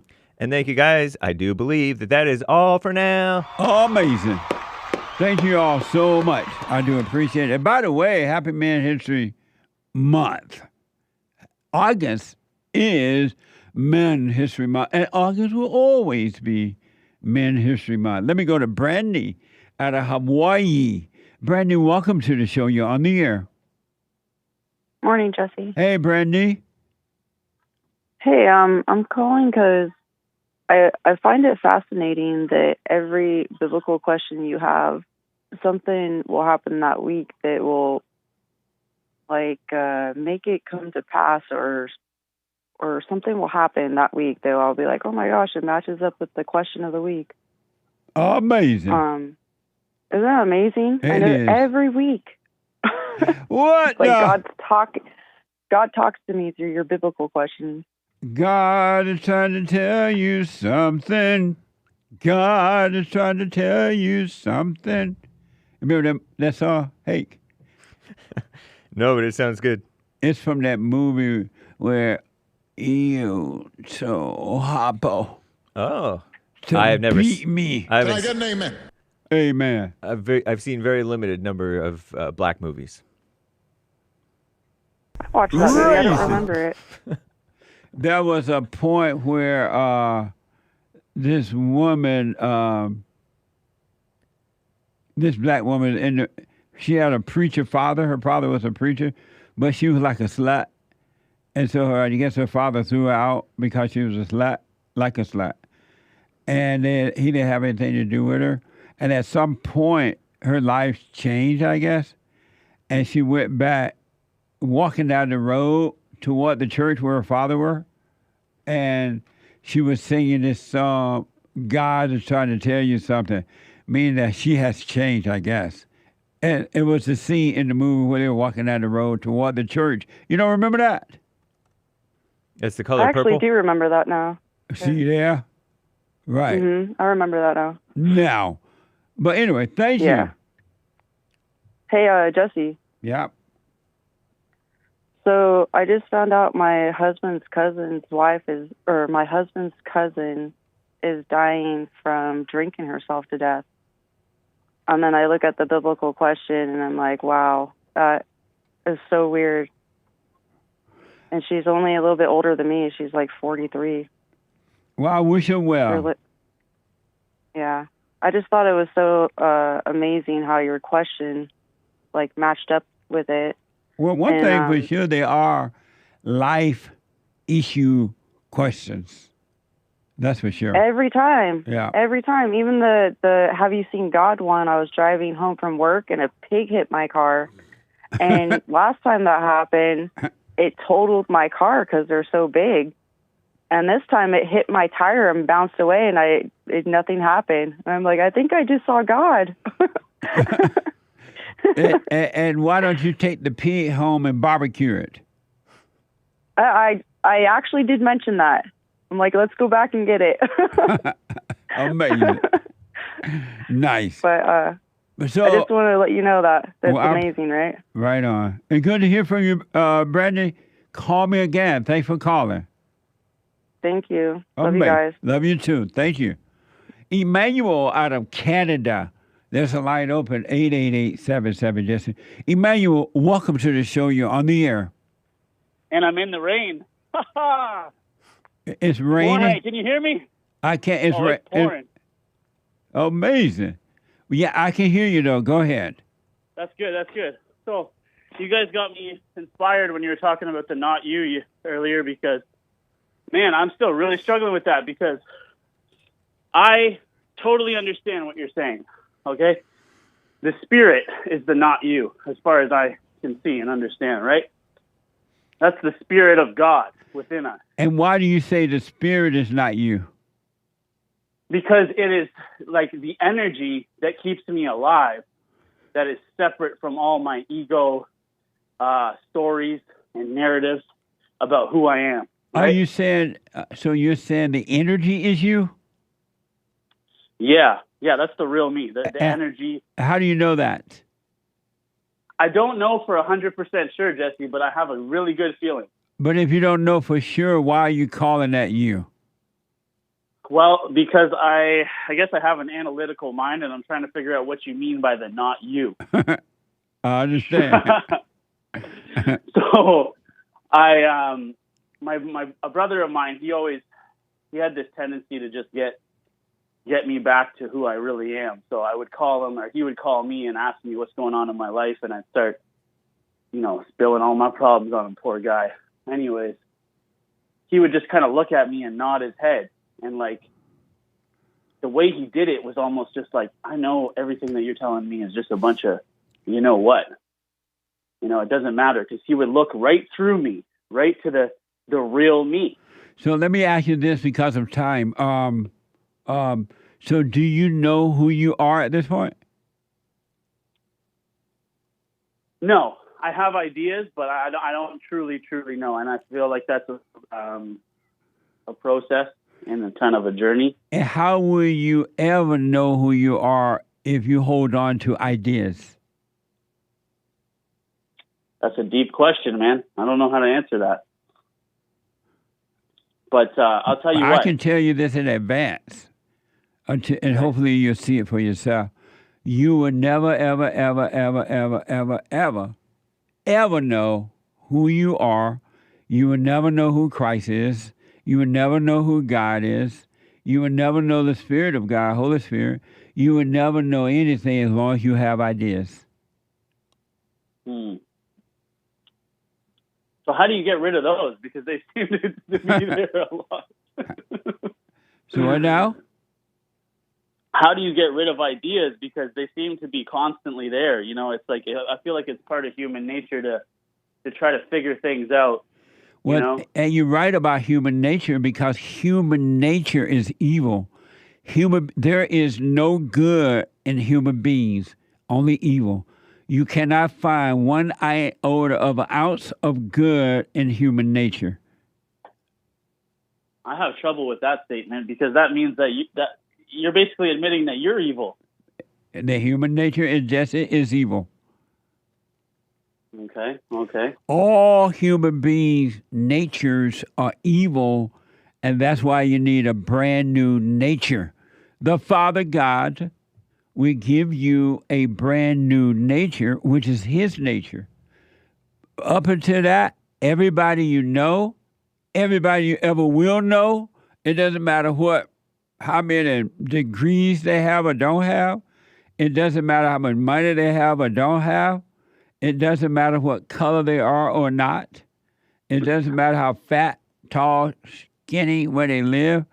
Everyone you ever met is evil. There's no good in them. Everyone you ever will be, including your family members. And starting with your mama. Every human being is evil. Human nature is evil. Oh, I think I'm cutting out. And it's worse than what you can even imagine. The depths of evil goes beyond imagination. Okay. Jesse, did you hear my question? No. Do you still get thoughts and ideas? I get them. Well, let me see. They come, but I see them and I don't attach to them. Okay. Yeah, that's the key right there. Man, I still slip into it. You know, the other day I had this thing happen to me where my relationship with my father. Hello? And you went out again. Oh, Can you hear me? Yeah, hold on, buddy. Call me back. You're in the rain. Call me back. All right, when you're out of the rain. Call me back. Let me go quickly to Ryan, Oklahoma. Ryan, welcome to the show. You're on the air. Hello? Hey, Ryan. Morning, Jesse. Hey. Good morning. So I was calling, I'm kind of trying to figure out how to, my parents were divorced at a very young age of mine, and they're both doctors. Both my mom and dad are doctors, so that kind of tells you something about my mama. It does. What a mess. Ryan, hold for me, buddy. Hold on, all right? Sure. Let me take a quick break, Ryan. When I come back, I'm coming right to you. One more hour to go. Open line Friday. Get it off your chest today. 888-7753-773. A quick break. Hake is coming in with the hate news, not the fake news. I'll be back in a moment. It's amazing that it's the third hour coming. We have a counseling service, and I have to admit, thanks to God, it is the best counseling service on this side of heaven.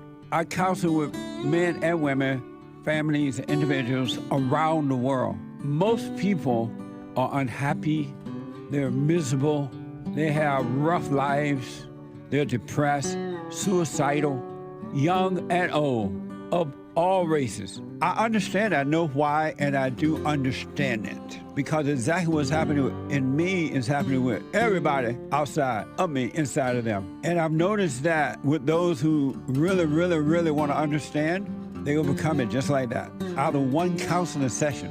If you need counseling, you can go to rebuildingtheman.com or call 800-411-2663. 800-411-BOND. Best counseling service on this side of heaven.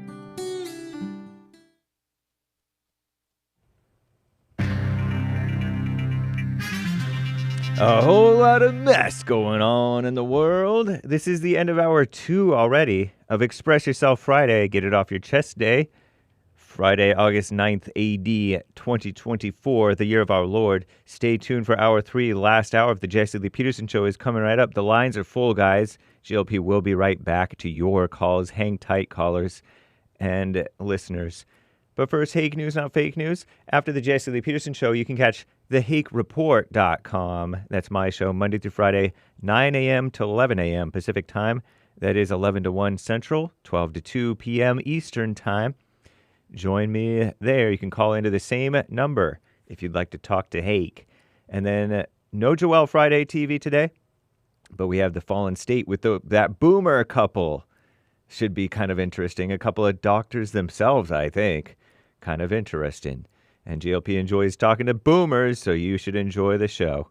And then American Anchor, baby. 4 p.m. every day now. 4 p.m. on Friday, Nick Stream. American Anchor, baby, on YouTube, Rumble, Gorgonzola on D-Live, and elsewhere. So enjoy. Mortgage rates. Commie Nonsense Network, CNN reports, mortgage rates have plunged, to their lowest level in more than a year. Oh, that's not much of a plunge. On expectations that the Federal Reserve may cut interest rates next month. This is welcome news to prospective home buyers in America's notoriously unaffordable housing market. But the interest rates are only part of the issue. The overall home prices are ridiculous. Anyway, the standard 30-year fixed mortgage rate averaged 6.47% this week, down substantially from last week's average of 6.73%, whatever that means. This marks the lowest level since May of 2023. Ooh, big wow. But home prices are still a major obstacle. See, like I just said, for many Americans, so-called Americans, many of us, right? Especially in large metropolitan areas, Chicago, Phoenix,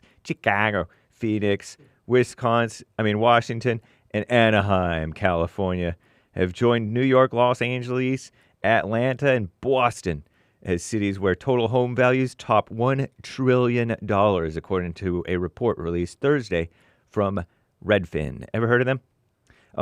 Maui tourism 1 year after fires. Remember those fires from those lasers from space? Just kidding. They were not from space. I'm kidding around, YouTube. I'm kidding. Through Lahaina, I guess it's pronounced. I used to call it Lahaina, but it's Lahaina, Maui.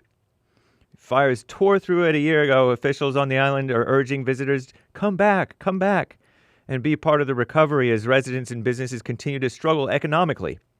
Hawaii has ramped up efforts to rebuild after the fast-moving fire took the lives of at least 100 people. They say at least. Do they still not have the whole number? And destroyed more than 2,200 structures in August 2023. Wow. Weeks after the blaze, tourists were asked to return to the island, but it was a soft sell because thousands of displaced residents were still living in hotel rooms.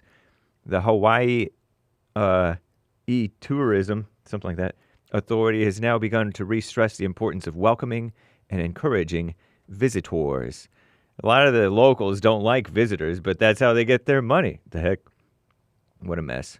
As part of the larger recovery effort, officials urge visitors to support local shops and stay at Maui hotels that employ locals instead of Airbnb or vacation rentals because of the ongoing housing crisis. What a mess. Anyway, San Diego zoos got new giant pandas, and they made their public debut, I think, this past week, or maybe this weekend, I don't know. And a whole lot of people went down there to see, it's been more than 20 years to see the big pandas. I think they're from China. Isn't that cute? Whatever. Anyway, there's at least 18 internet satellites that China blasted into low Earth orbit this week in a bid to create competition with SpaceX and the SpaceX's Starlink system. Wow, good old China. China's long-term goal is to create a mega constellation of 14,000 satellites, beaming broadband internet coverage from space. So get you some Chinese internet. I'm James Hake. Now back to JLP, Hour 3.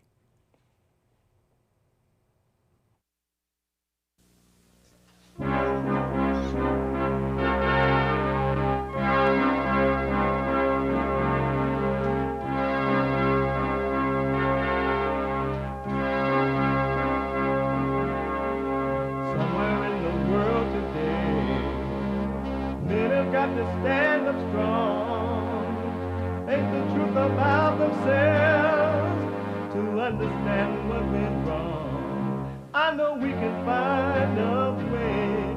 I know we can find a way. I know we can find a way to stand up, stand up,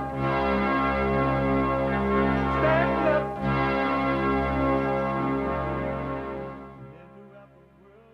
Uniting the races with truth instead of dividing them with lies.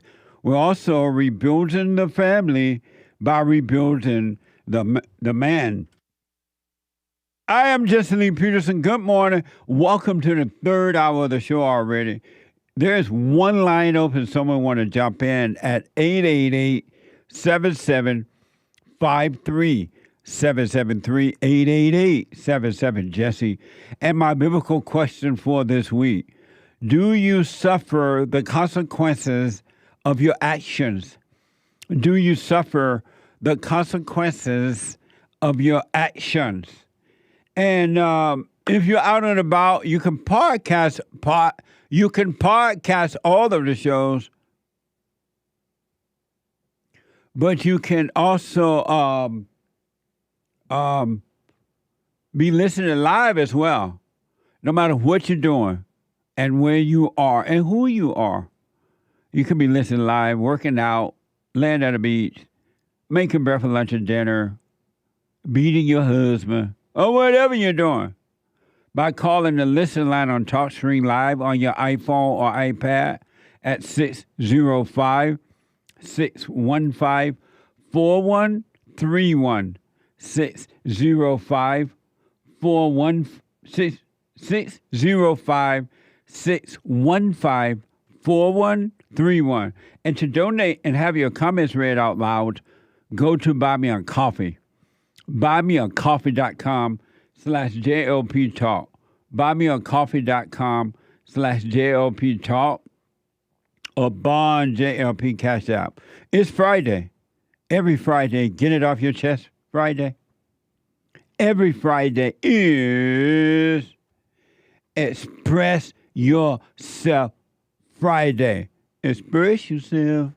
You Tom like a mug. You need to go and get yourself bleached, because everything you say about black people, and you're sitting up there looking like a tar baby. It might sound like a semantics argument, but he's a gray alien. I wonder if he's been smoking pot. You know, the one thing about all of us is we like hard work. Hard work is good work. Hard work is good work. Feel no waste time. Thank you to the sisters and brothers of UAW for all you are and all we will do over these next 89 days. She's using her color. I thought that Martin Luther King said the color wasn't the issue. I thought it was the content of our character. Right. I think people ready. First black woman served with a black president. Nobody wanted. I'm looking for who I think is more qualified to run the country. Colors don't matter, man. Right, they don't. Ask God, man. Nobody going against Trump. It's not about race, it's about what they provide for the society. Thank you to the sisters and brothers of UAW. I didn't know she was black. So, Who do you choose? personally, I choose Trump. There you go. The Great White Hope. Let me go quickly. And by the way, happy Man History Month. We have a Man History Month coming up for you. Let me go back to Ryan. I had to put Ryan on hold. We ran out of time. Ryan is out of Oklahoma. Ryan, thank you for holding. Go ahead. All right, yes. So, my mom left my dad when I was young, and after that, she got married to, and I don't know, and she never protected me, defended me, and I just lived like that for until I left the home, and it just put a real damper on my childhood and translated into my adulthood to where I just had no confidence, no drive, no direction or anything, and I always thought something was wrong until you helped me identify that it was her that kind of caused it all. And I'm aware that I need to forgive her, and I'm going to the next time I see her. but I know that she's going to put the blame on my father because he was an alcoholic, like a bad alcoholic. He actually lost his practice because of it, his doctor's practice because of it, and he's been married twice and lost 2 marriages because of it. So how can I fully blame her when, you know, he did do a lot to cause the separation? Because your mother don't have the right, and she's wrong for blaming your father for anything that she did or did not do. Your father was not responsible for her actions at all. And no human being, adult human being, can blame anyone for their situation. And we blame our parents because they were not good, perfect parents. So they set us up to suffer in life. But at some point, as an adult, we forgive them, we take over our own life, and your life becomes what you make it. So she can't blame your father, so do not accept it. Just say, you know what? I forgive you for what you've done. I'm sorry for hating you. I realize you were wrong, but I'm wrong for being angry at you. I realize you couldn't help yourself. And just don't accept it. And if she does do it, have a way to see. She might not do it, but have a way to see, and you forgive her, and it doesn't matter how she responds to your forgiveness. Well, after I forgive her, and then I have to forgive my father, I mean, do I forgive him for, you know, being an alcoholic and causing all the separation and all that? No, you forgive him for not protecting you from your mother. He loved you. It's just that every woman he get involved with is his mother, and he become the boy, and they become the mothers because you're attracted to the woman that you hate. And every man and every woman hate their mothers. And so you're attracted to that. Your father, because he has not, I don't know him, but as far as from what you said, he has not forgiven his mother. And so he just doesn't know how to deal with women. And he'll try to get something from them that they don't have. Women do not have love. And your father tried to get love. He's looking for love, but it's the love of the father. And he's trying to find it in the mother, and the mother doesn't have it. Forgive him. He can't help himself either. Okay. Yeah, that's kind of the problem I see in me. Like, I love women. I admire women, but at the same time, I think I hate them. Yeah. And I think I get that hate because I hate my mom subliminally. 100%. And you don't love women, you hate women. You don't have love. You can't have both. You can only have one. Only love or hate dwells in the body, right? So right now you hate women because you hate your mother, and that's why every woman you meet is just like your mother. You run into the same spirit that you hate. So you got to forgive your mother so God can forgive you and take your mother's spirit away from you and give you back yourself, give you his spirit. There's quite a bit of damage that she caused on me, and I mean, after all that she's caused, do you think I could forgive her over the phone? Or, I mean, because it's kind of important stuff, so I don't know if a phone call would. Are you able to FaceTime with her? Well, she has an iPhone, but I don't, so I don't think I can. Okay, well, if you have no other choice, absolutely call her up and talk to her. You can do it on the phone. It's best to try to face them so you can get your courage back. But if you have no other choice, phone call her. Yeah. Okay, maybe I will, because otherwise I have to wait till Christmas. Yeah, give her a phone. We'll call her. Because you don't want to put off today for tomorrow. Tomorrow is not here. All you have is now. Yeah. So call her up. Okay. And however, have no expectation. But however she responds, don't overreact to her response. Let her say what she wants, blame who she wants, blah, blah, blah. You just say, hey, I just want you to know I'm sorry for resenting you. I realize you couldn't help yourself. I'm wrong for resenting you. Or being angry, or whatever you want to use. Okay. Do you know anything about, like, Scientology? I don't. I am familiar with Scientology, but I don't know a lot about them at all. Okay, because that's another thing that kind of caused the separation. My dad, as I said, he had bad alcohol problem, and he got into Scientology, and they kind of effectively took his alcoholism away. But being he's a Scientologist, it's hard to get close to him because he's a Scientologist.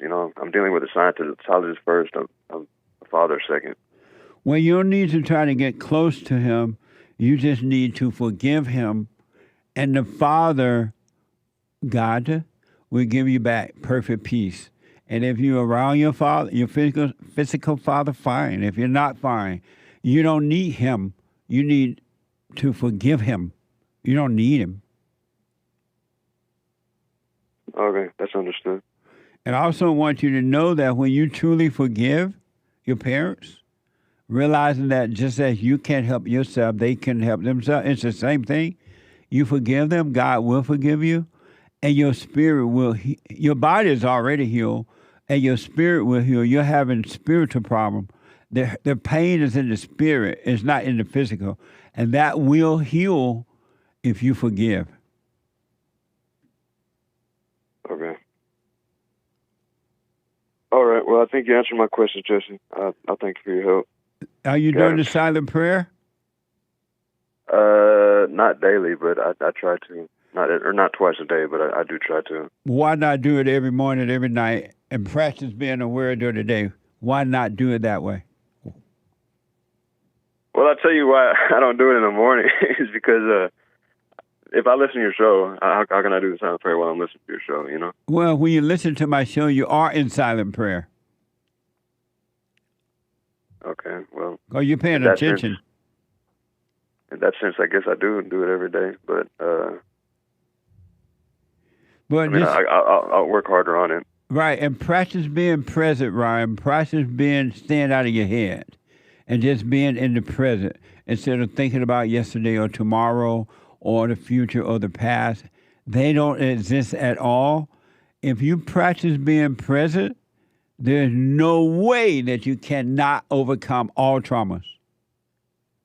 It will cause you, it will make you overcome. Okay. All right? All right. Thank you, Jesse. Let me know how it goes. Yes, sir. All right, buddy. Bye. Bye now. 888-7753-773. Let me go to Sarah. And in the meantime, Derrick and Omeed are coming in to respond to the biblical question at a man history moment.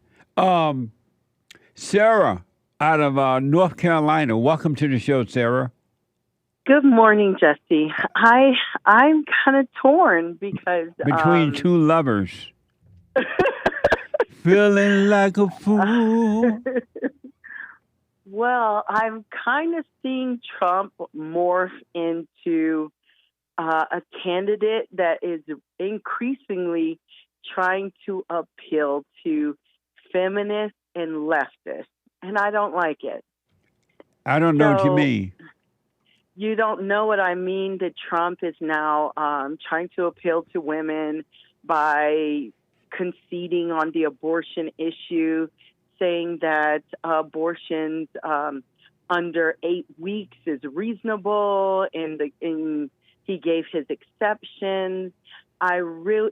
This is in contrast to the Trump we saw initially, which said that women should go to jail for abortions. That's the Trump I want, that women should go to jail for abortions.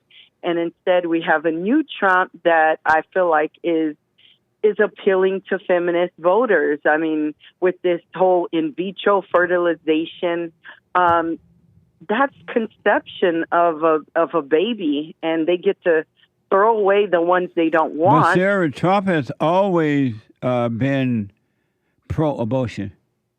No, he was not. At his first debate, he stated that women, or at the town hall, he said that women should be arrested for abortion. I vividly remember it, and I even saw the video on YouTube. He said they should be arrested, and I agree with that. I believe, if I remember correctly, and I could be wrong because I'm black and slow, I believe he walked that back the next day or so.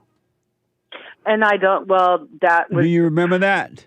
I don't remember him walking it back. Yeah, I just remember I him think the saying, next day he walked it back. He said that they should be punished instead of being deaf or whatever. But Or there put is in no jail. punishment. There's no punishment. In fact, the abortion pill, which he touts as being reasonable. Why are you making that so important to you? It's because that's how the conservatives won me over initially. But why are you making abortion so important to you? Well, so let me explain. Initially, I was more left leaning, Right. and so the conservatives appealed to me and stated that how can you, as a Christian, support the Democratic Party, which largely promotes abortion, which largely leads to the population of black people decreasing. Sarah, and they give Sarah, you because of time, Sarah, because Yes. of time, why is, to you personally, make a long story short, because of time here, why is the abortion so, let me just say you what Hake is telling me right now. Yes, please. Hi, Hake. Hey, hold on, Sarah. The pro-life people pounced on him when he said they should be punished. He never said they should be arrested. He said they should be punished. The conservative never were for punishing women because conservatives kiss up to the women. And so I want to know Okay, go why ahead. to you is abortion so important? Because I am a Christian, and we cannot have spent all these years telling Democrats that abortion is wrong, and now we just turned a blind eye when a large majority of Republicans are now starting to accept this as the norm. But I think Sarah, we have why to push is back on it. abortion so important? One more time. Why is abortion so important to you? I thought I answered because I'm a Christian. What does and that I have don't- to do with being a Christian? What do you mean? Because it's a death of a baby, Jesse. What It's a does that death have of a to baby. do with being a Christian? Okay, so Christians we are opposed to child sacrifice. And I believe in this election, we are accepting child sacrifice so that we can get the prosperity that we believe Trump will bring to the table. Are you accepting child sacrifice? No, I'm not, and So I then don't want to if vote you for it. personally not accept it, why do you care what someone else accept or not accept? See, that's the same argument that Democrats gave to me years ago to stay a Democrat. Why do you If you're care not what doing another it- why do you care what another person do or not do? And that's a Democrat talking point. Why do you care? what- You're not answering the question. Why do you care what another person do or not do? I do care what another person does or not does. I know you do, but I'm asking you why. Because they're destroying a life of a fellow image bearer of God. What does that have to And- do with you? Why do you care? Because I have love for my fellow brothers and sisters. If you It's had just love, not- you would not care. Well, then why did you interview that abortion doctor and tell him how wicked what he was doing was? And I agree with that. If that's And so why, now- if that's why you care or don't care, let me ask. No. Does Now- Christ, the Son of God, you think he care if women kill babies in the womb? Absolutely, he does. You think God care? He knew them You think from God when they care? were in the womb. Yes, he does. If He God knew them. care, why does he stop it? Oh my goodness, Jesse, am I talking to Kamala Harris on the phone? If God Or care, is this- why doesn't he stop it? He does care, but he Why has doesn't he given stop us- it? Okay, because he loves humanity. True love requires free will, that the people decide for themselves No whether such they're thing going as to free serve. will. They're going. Hold on, let me finish. Sarah, whether there's they no are first going. thing as free will. Okay, can I respond? If It's God, free will in the if God sense that cared about abortion and about women killing their children in the womb, why doesn't he stop it? Do you not see that you are now taking Sarah, the same I got to points run. as Call me Democrats? again. Call me again. You're not answering the question, and I don't have time to play right now. But call me again, though. I do appreciate it. I got to do this really fast, and then I will get back to the callers and the super chat. This is Men History Month. August is Men History Month. And I have with me, and I thank you, Sarah. Call me and be ready to answer that question about if God doesn't care about women killing abortion, why do you care? Trump should care. Let me go back to this. It's Men's History Month. I will do a quick Men's History Month.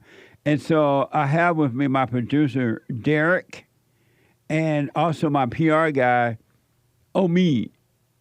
And I want Omeed to respond to the biblical question as well as Derrick. But I want Derrick to help me present the men's history moment. And hey guys. Hey. Hello. How y'all? Good. This is the black one is Derrick, and the Allahu Abba one is Omeed. Hey. All right. Good to be here. Amazing. First, I want to do the Men History Month. Some of you might be aware of Martin Luther, not Martin. Dr. Booker T. Washington. Right? Right. This is from Learn Out Loud. Booker T. Washington, 1856 to 1915. Was a former slave, an educator, author, orator. Mm-hmm. What? That's right. You had it. You said it right. Let me hear you say it. Orator. What? Orator. Orator? Yeah, Orator. Orator. And advisor to U.S. president. And here's a picture of Booker T. White. This is a picture of Booker T. Washington. Amazing.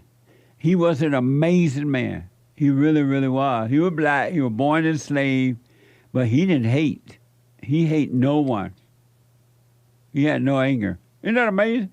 Family sold off and everything. And I grew up near Booker T. Washington Institute down in Alabama. Ooh, what was that like? It was amazing. Really? My agricultural teacher would take us over there every year, and we would spend the weekend at the University of, what's it called? Booker T. Washington University. Oh. And I got to really know him as much as I can. But so it was fun. I saw how he came from nothing because he never had anger. He didn't. James is getting the calls out there for. He'll be right with you. So I want to.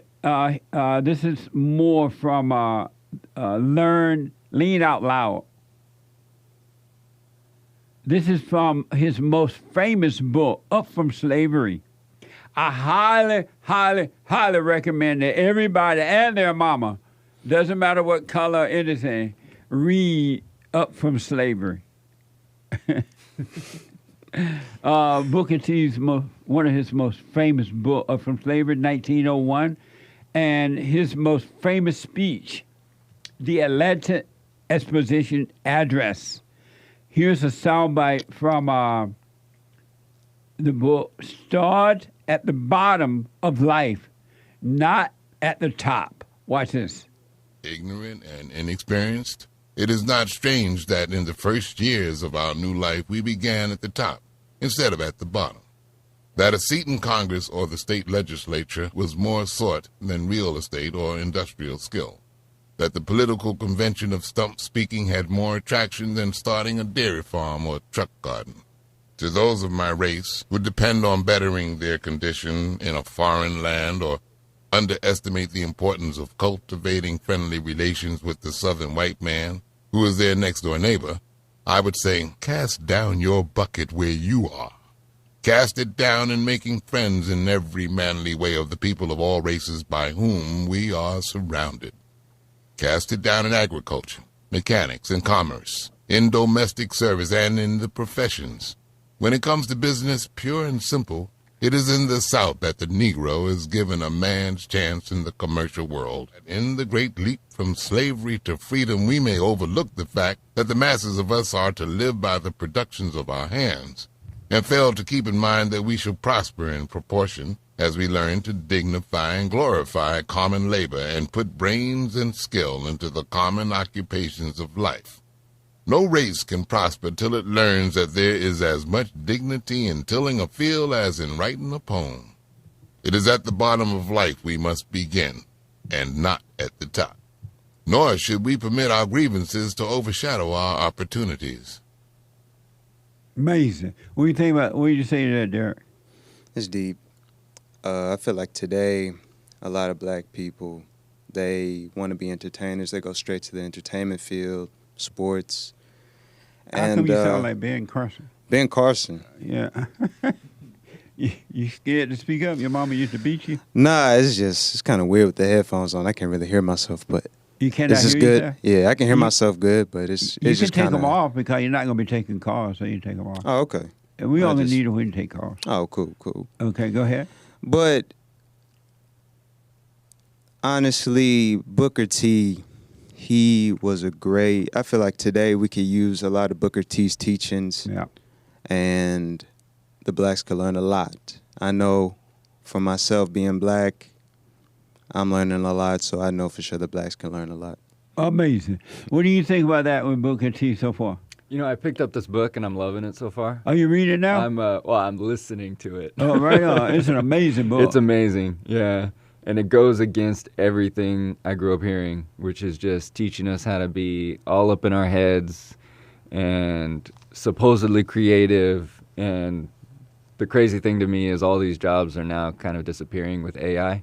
And the only stuff that's really going to be left is the kind of stuff he's talking about, where you're actually producing with your hands, doing real stuff in the real world. I think amongst many mistakes, but one of the greatest mistakes that all America made, but especially black Americans, is when they left the South and moved all to the cities, the big cities, and farm and started to disappear by the American people. Because when I was growing up, as Booker T said in that particular paragraph, topic there, is that we were taught to work the farmland, and we took care of ourselves. We grew everything, we ate, everything. We did it ourselves. And then a family member who bought land on the farm and farmed. They started their own thing. But the blacks, because they listened to the so-called civil rights movement, they left the South and went to the North and just lived in projects and stuff, and they caught hell. They have not recovered since then. They forgot how to take care of themselves. They didn't buy land, as Booker T suggested.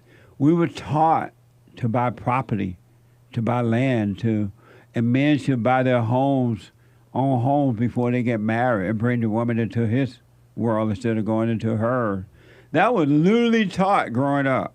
We don't hear that anymore. We don't. Right. There's a kind of a new appreciation for it. It's called the homesteader movement. A lot of people are looking to move back into the country and grow their own food and rely on themselves now. Nice. Here's where he said that blacks should not agitate but work and follow the law. Watch this. The wisest among my race understand that the agitation of questions of social equality is the extremist folly, and that progress in the enjoyment of all the privileges that will come to us must be the result of severe and constant struggle, rather than of artificial forcing. No race that has anything to contribute to the markets of the world is long, in any degree, ostracized.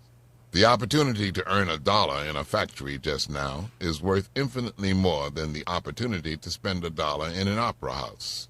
Yet far above and beyond material benefits will be that higher good, that, let us pray God, will come in a blotting out of sectional differences and racial animosities and suspicions, in a determination to administer absolute justice, in a willing obedience among all classes to the mandates of law. This, coupled with our material prosperity, will bring into our beloved South a new heaven and a new earth. Man, black people don't know how to think that way at all. Ain't no way they'll have that independent thinking. I agree. But there are some, I feel like there's some black people, at least in my age range, that are waking up and starting their own businesses and doing great things. But it's definitely going to take some time. That's for sure. Man, that reminds me of some good old days when I hear that. Because that's what we were taught growing up. That's how we thought. So when I grew up and moved to California at 18, I didn't know not to get a job. You know, get to work, go to work, take care of yourself. Be out there on your own as a young man. And at 25, get your own house. By 25, you should have a house and be ready to marry, if that's what you want. It was in my thinking, so that's the way I did it. Isn't that amazing? Yeah. Mm-hmm. And I didn't even have a down payment, but in my thinking, I knew I'm 25 and trying to get a house. Yeah. Best. Here is where Booker T got mixed reviews from blacks and whites. President Grover Cleveland met him. Watch this. You met him. I sent a copy of my address to the President of the United States, the Honorable Grover Cleveland. I received from him the following autograph reply. Your words cannot fail to delight and encourage all who wish well for your race. And if our colored fellow citizens do not from your utterances gather new hope and form new determinations to gain every valuable advantage offered them by their citizenship, it will be strange indeed. Later, I met Mr. Cleveland for the first time. As soon as I met Mr. Cleveland, I became impressed with his simplicity. And the more I see of him, the more I admire him. Judging from my personal acquaintance with Mr. Cleveland, I do not believe that he is conscious of possessing any color prejudice. He is too great for that. In meeting men in many places, I have found that the happiest people are those who do the most for others. The most miserable are those who do the least. The one thing that is most worth living for, and dying for if need be, is the opportunity of making someone else more happy and more useful. Amazing. It reminded me, I was thinking about Tuskegee Institution. You know, that's what he found. Mm-hmm. Found it, Booker T did. And it used to be an amazing university. But now it's liberal. Mm-hmm. The liberal took over, and it's not the same anymore. It's a mess now. It's a real mess. And this man, again, he was born a slave. He didn't hate anyone. He said, hey, don't hate. And as a result, he met all kind of people along the way in life that helped him along the way and advised him and took him in and everything because he had no anger. Mm-hmm. Amazing. Yeah, and I hear growing up, he had to work as a janitor. You speaking like... Oh, can you hear me? I'm sorry, yeah. Ben to working, yeah. It's Ben Cussing, your daddy. It's the headphones. Yeah, blame it on the headphones. Yeah, I promise. We'll take them off. All right. But yeah, I remember looking into him. He worked as a janitor while going to school. So that really, I feel like young men should look at that and say, hey, you know, if he can work as a janitor and go to school, you know, you can, when there's a will, there's a way. Absolutely. You know, any endeavor that you're facing in life, it can be overcome. So Hake is saying that the story of Grover Cleveland reminded him of Trump.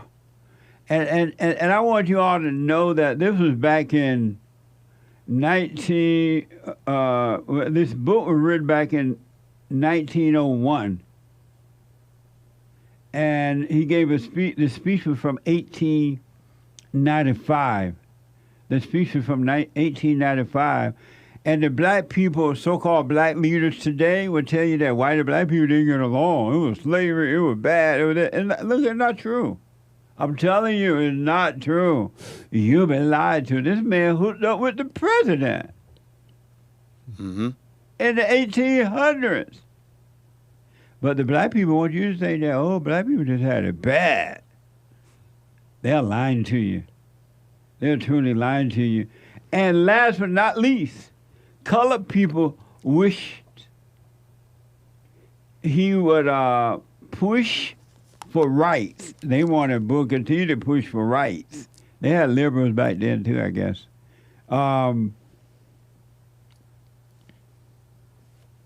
Hold on 1 minute, sorry. Oh, okay.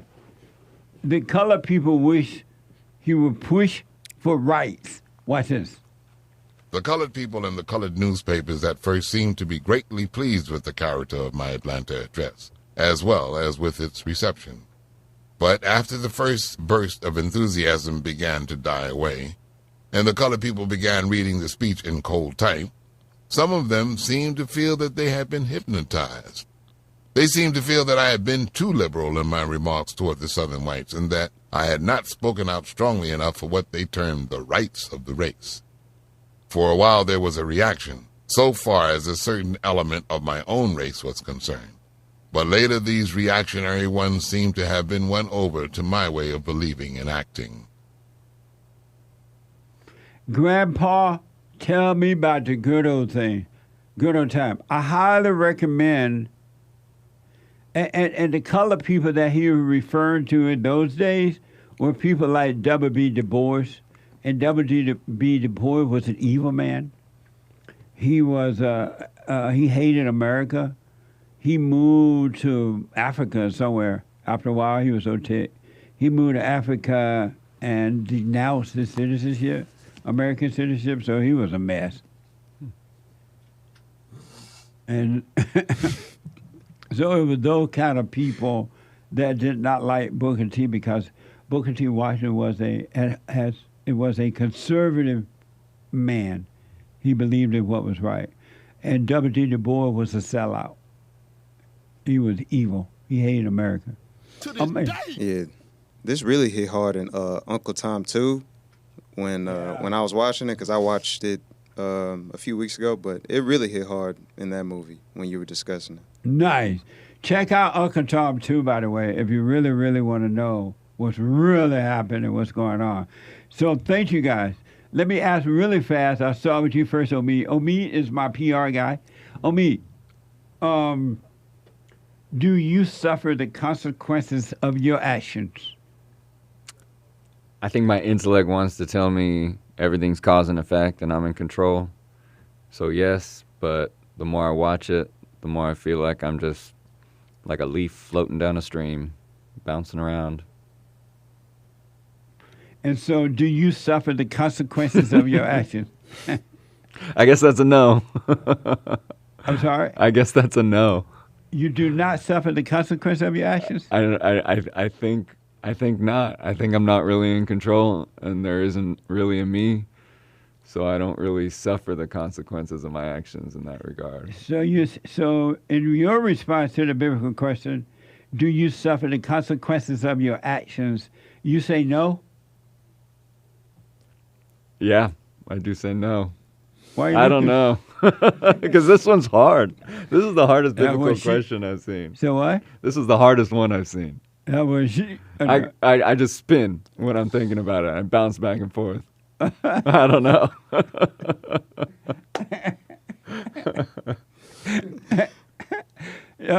Derrick, do you suffer the consequences of your actions? No. You say no? No. And why do you say no? I'm free. I'm free now. After doing the silent prayer, I've learned that all my thoughts aren't my own, because I grew up thinking all my thoughts were my own. So when I was mad, I was real mad. But yeah. So when I do things and I really think back on what I did, I realize I was being influenced. So that's why I said no. Amazing. Thank you, guys. Thank you for responding to the biblical question. Thank you for an amazing men history moment with Booker T. Washington. I do appreciate it. And Shout out James. Shout out to James, too. He helped. I'm sorry? Shout out to James. James who? Hake. Hake. Thank you, Hake. Mm-hmm. I do appreciate it. Thank you, guys. Thank you. Let me go to the busy phones and your super chats. I want to go to Darrell out of Texas. He's been waiting for a minute. Darrell, welcome to the show. You're on the air.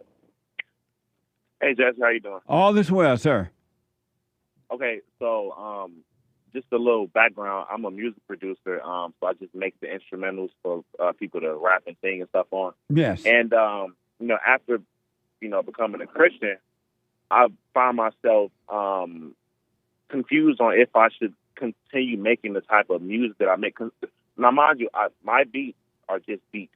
They're just instrumentals. Right. But the artists that I was working with, they are hip hop, rap, drill, like trap music, like some of the worst of the music, right? And like in one of my songs, I got so popular with one of these artists that he actually ended up, getting killed for what he said on the song, and I couldn't help but to feel somewhat responsible, and people are saying that I'm somewhat responsible, and I'm just trying to see, like, should I continue working with these types of artists? Because the connections in the industry was cool. That I feel like that doesn't have anything to do with me, but I am still, kind of like, I could be judged by my fruits, or is that even my fruit? Well, the one thing I want you to know for sure and without a doubt, you are never, ever, ever, ever, ever, ever, ever, but never, ever, ever responsible for someone else's action. You're never responsible for that. And they're never responsible for your actions at all. Only you, all right? Right. And then secondly, if it's music that that you think you should do, you don't like it, then no, don't do it. That doesn't mean you have to get out of the music making business, because it's just a job.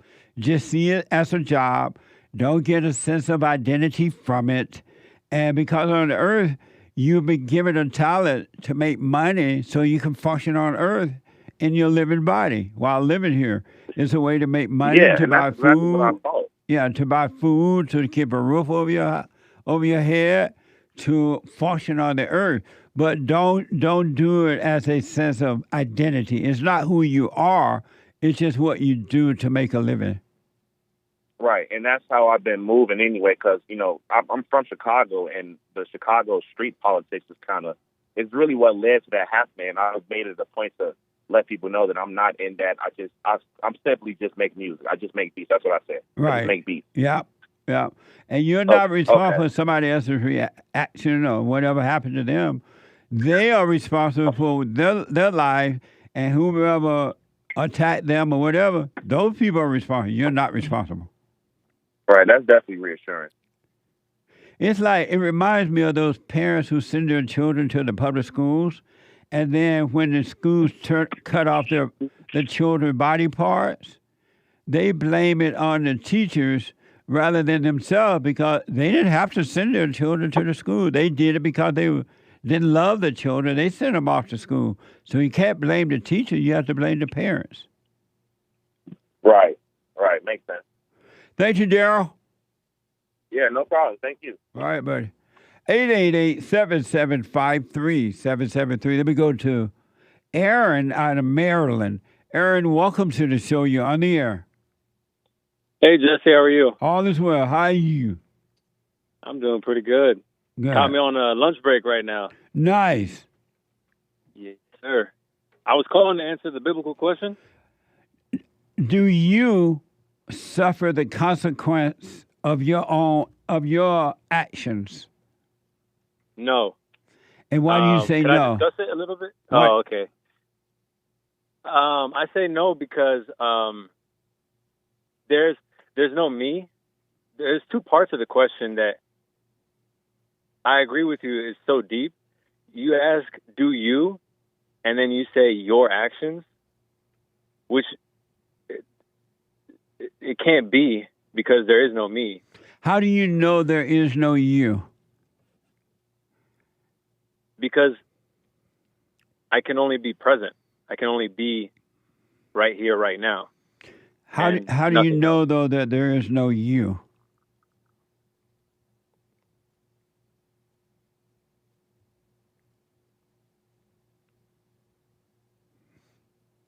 Hello? Because when I... How is you? Because when I...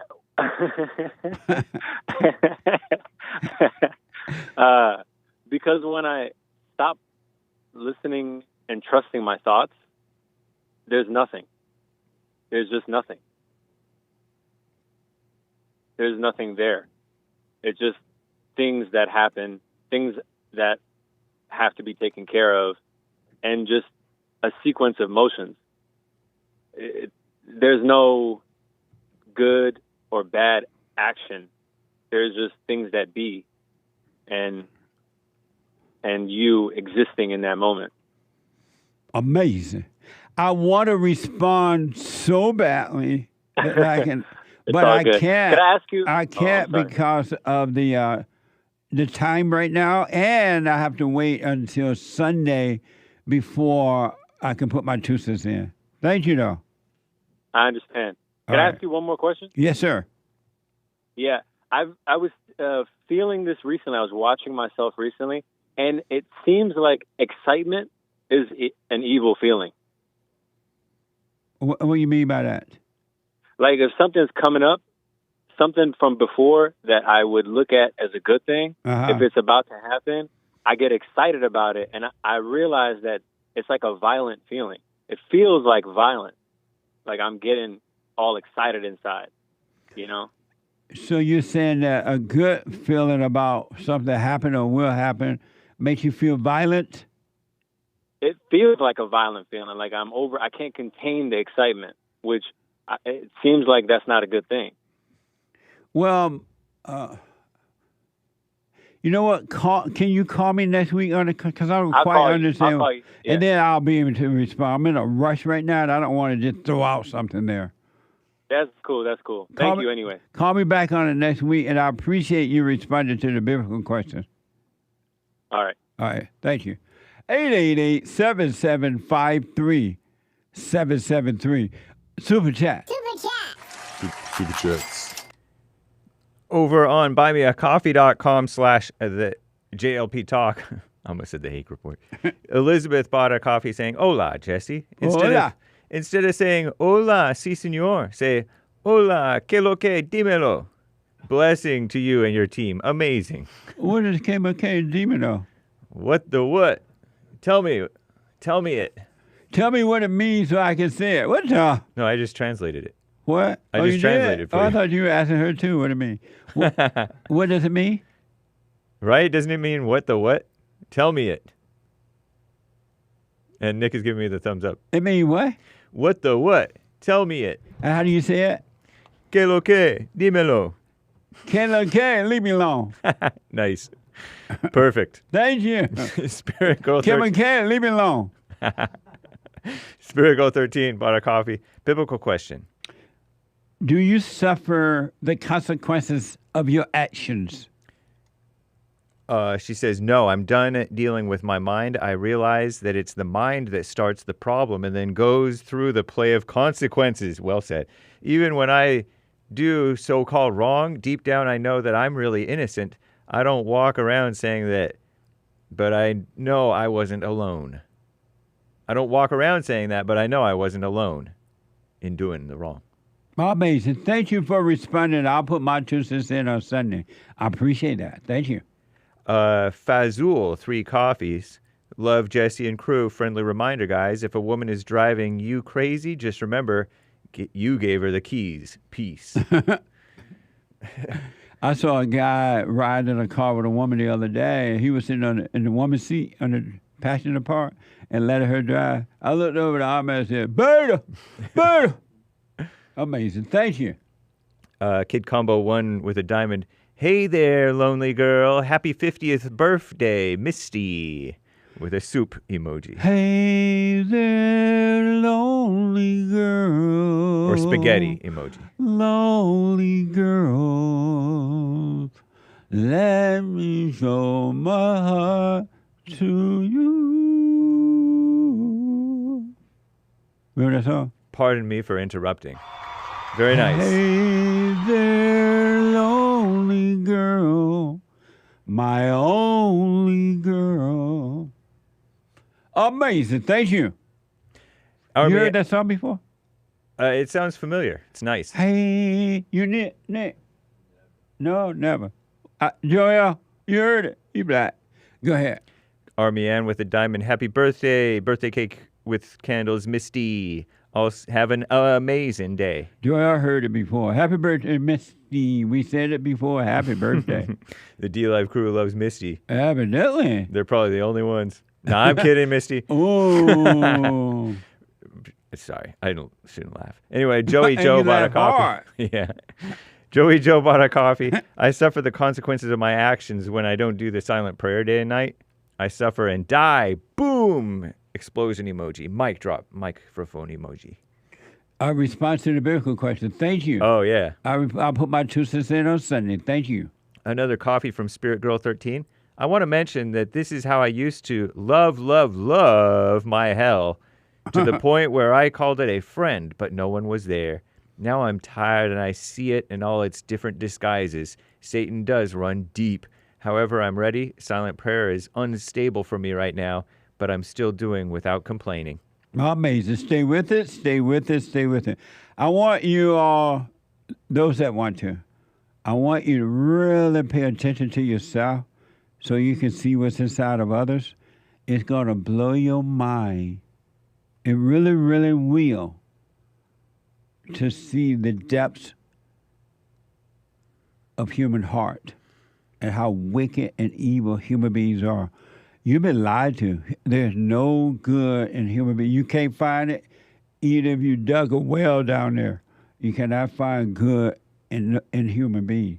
Human nature, human beings are evil. That's why you got so many evil on the earth.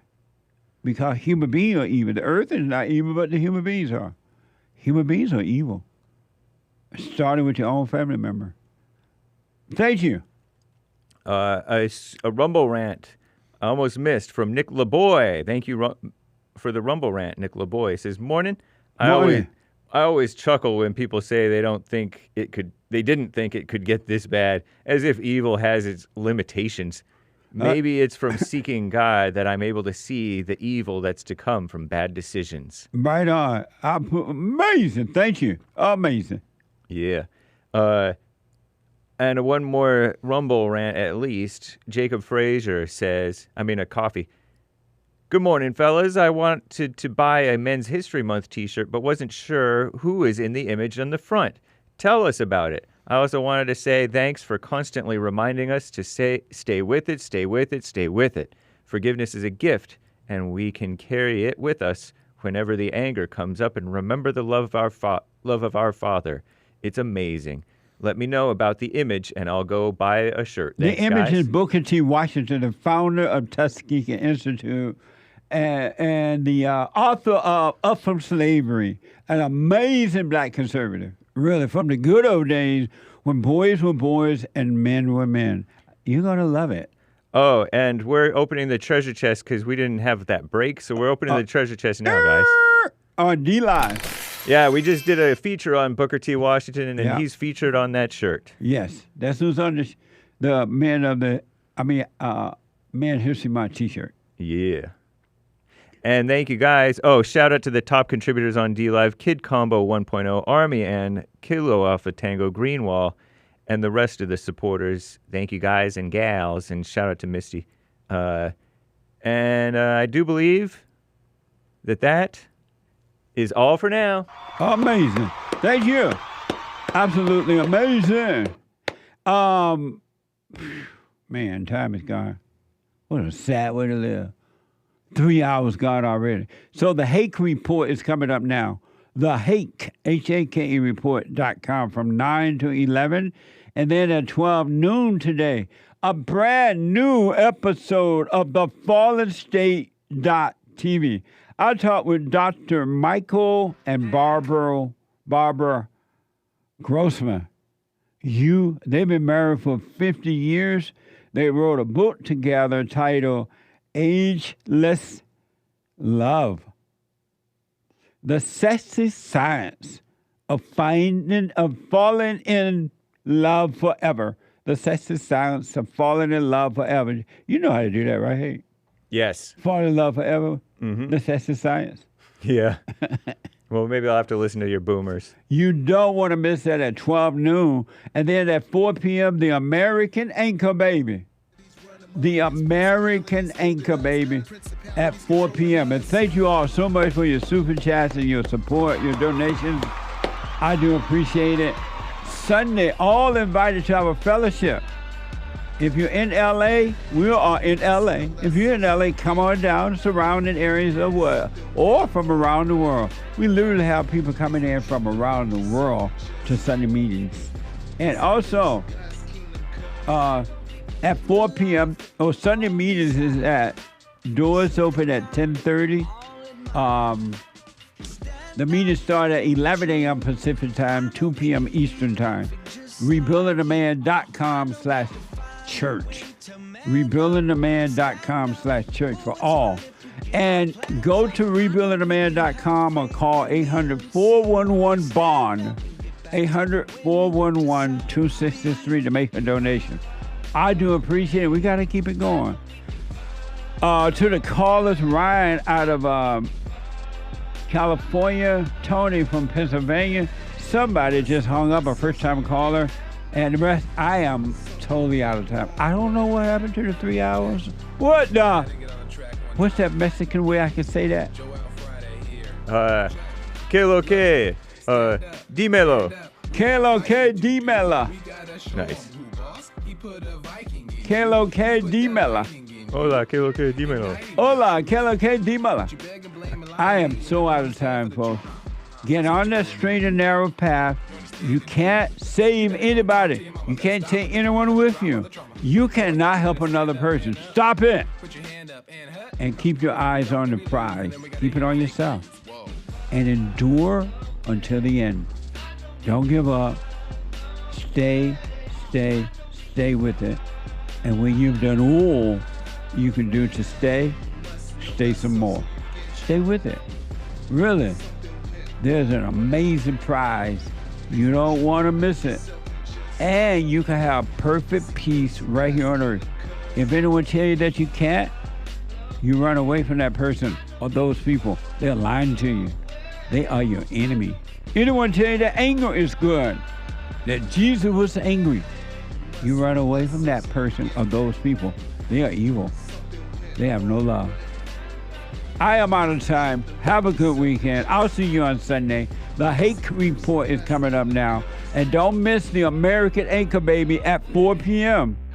Riding high on energy.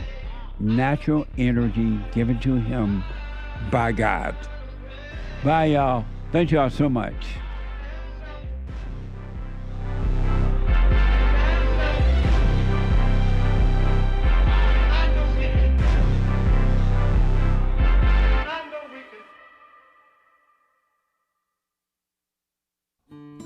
We have a counseling service, and I have to admit, thanks to God, it is the best counseling service on this side of heaven. I counsel with men and women, families, individuals around the world. Most people are unhappy, they're miserable, they have rough lives, they're depressed, suicidal, young and old, of all races. I understand, I know why, and I do understand it.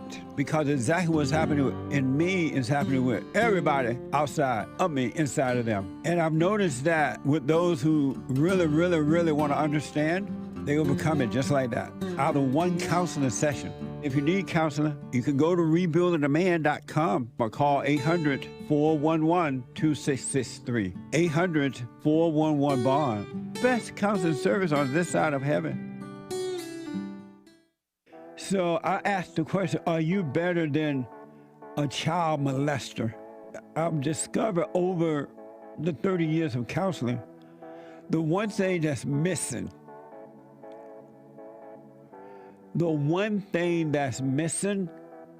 and I think because it's not taught in the homes or talked about, we don't have examples of it, right, is love.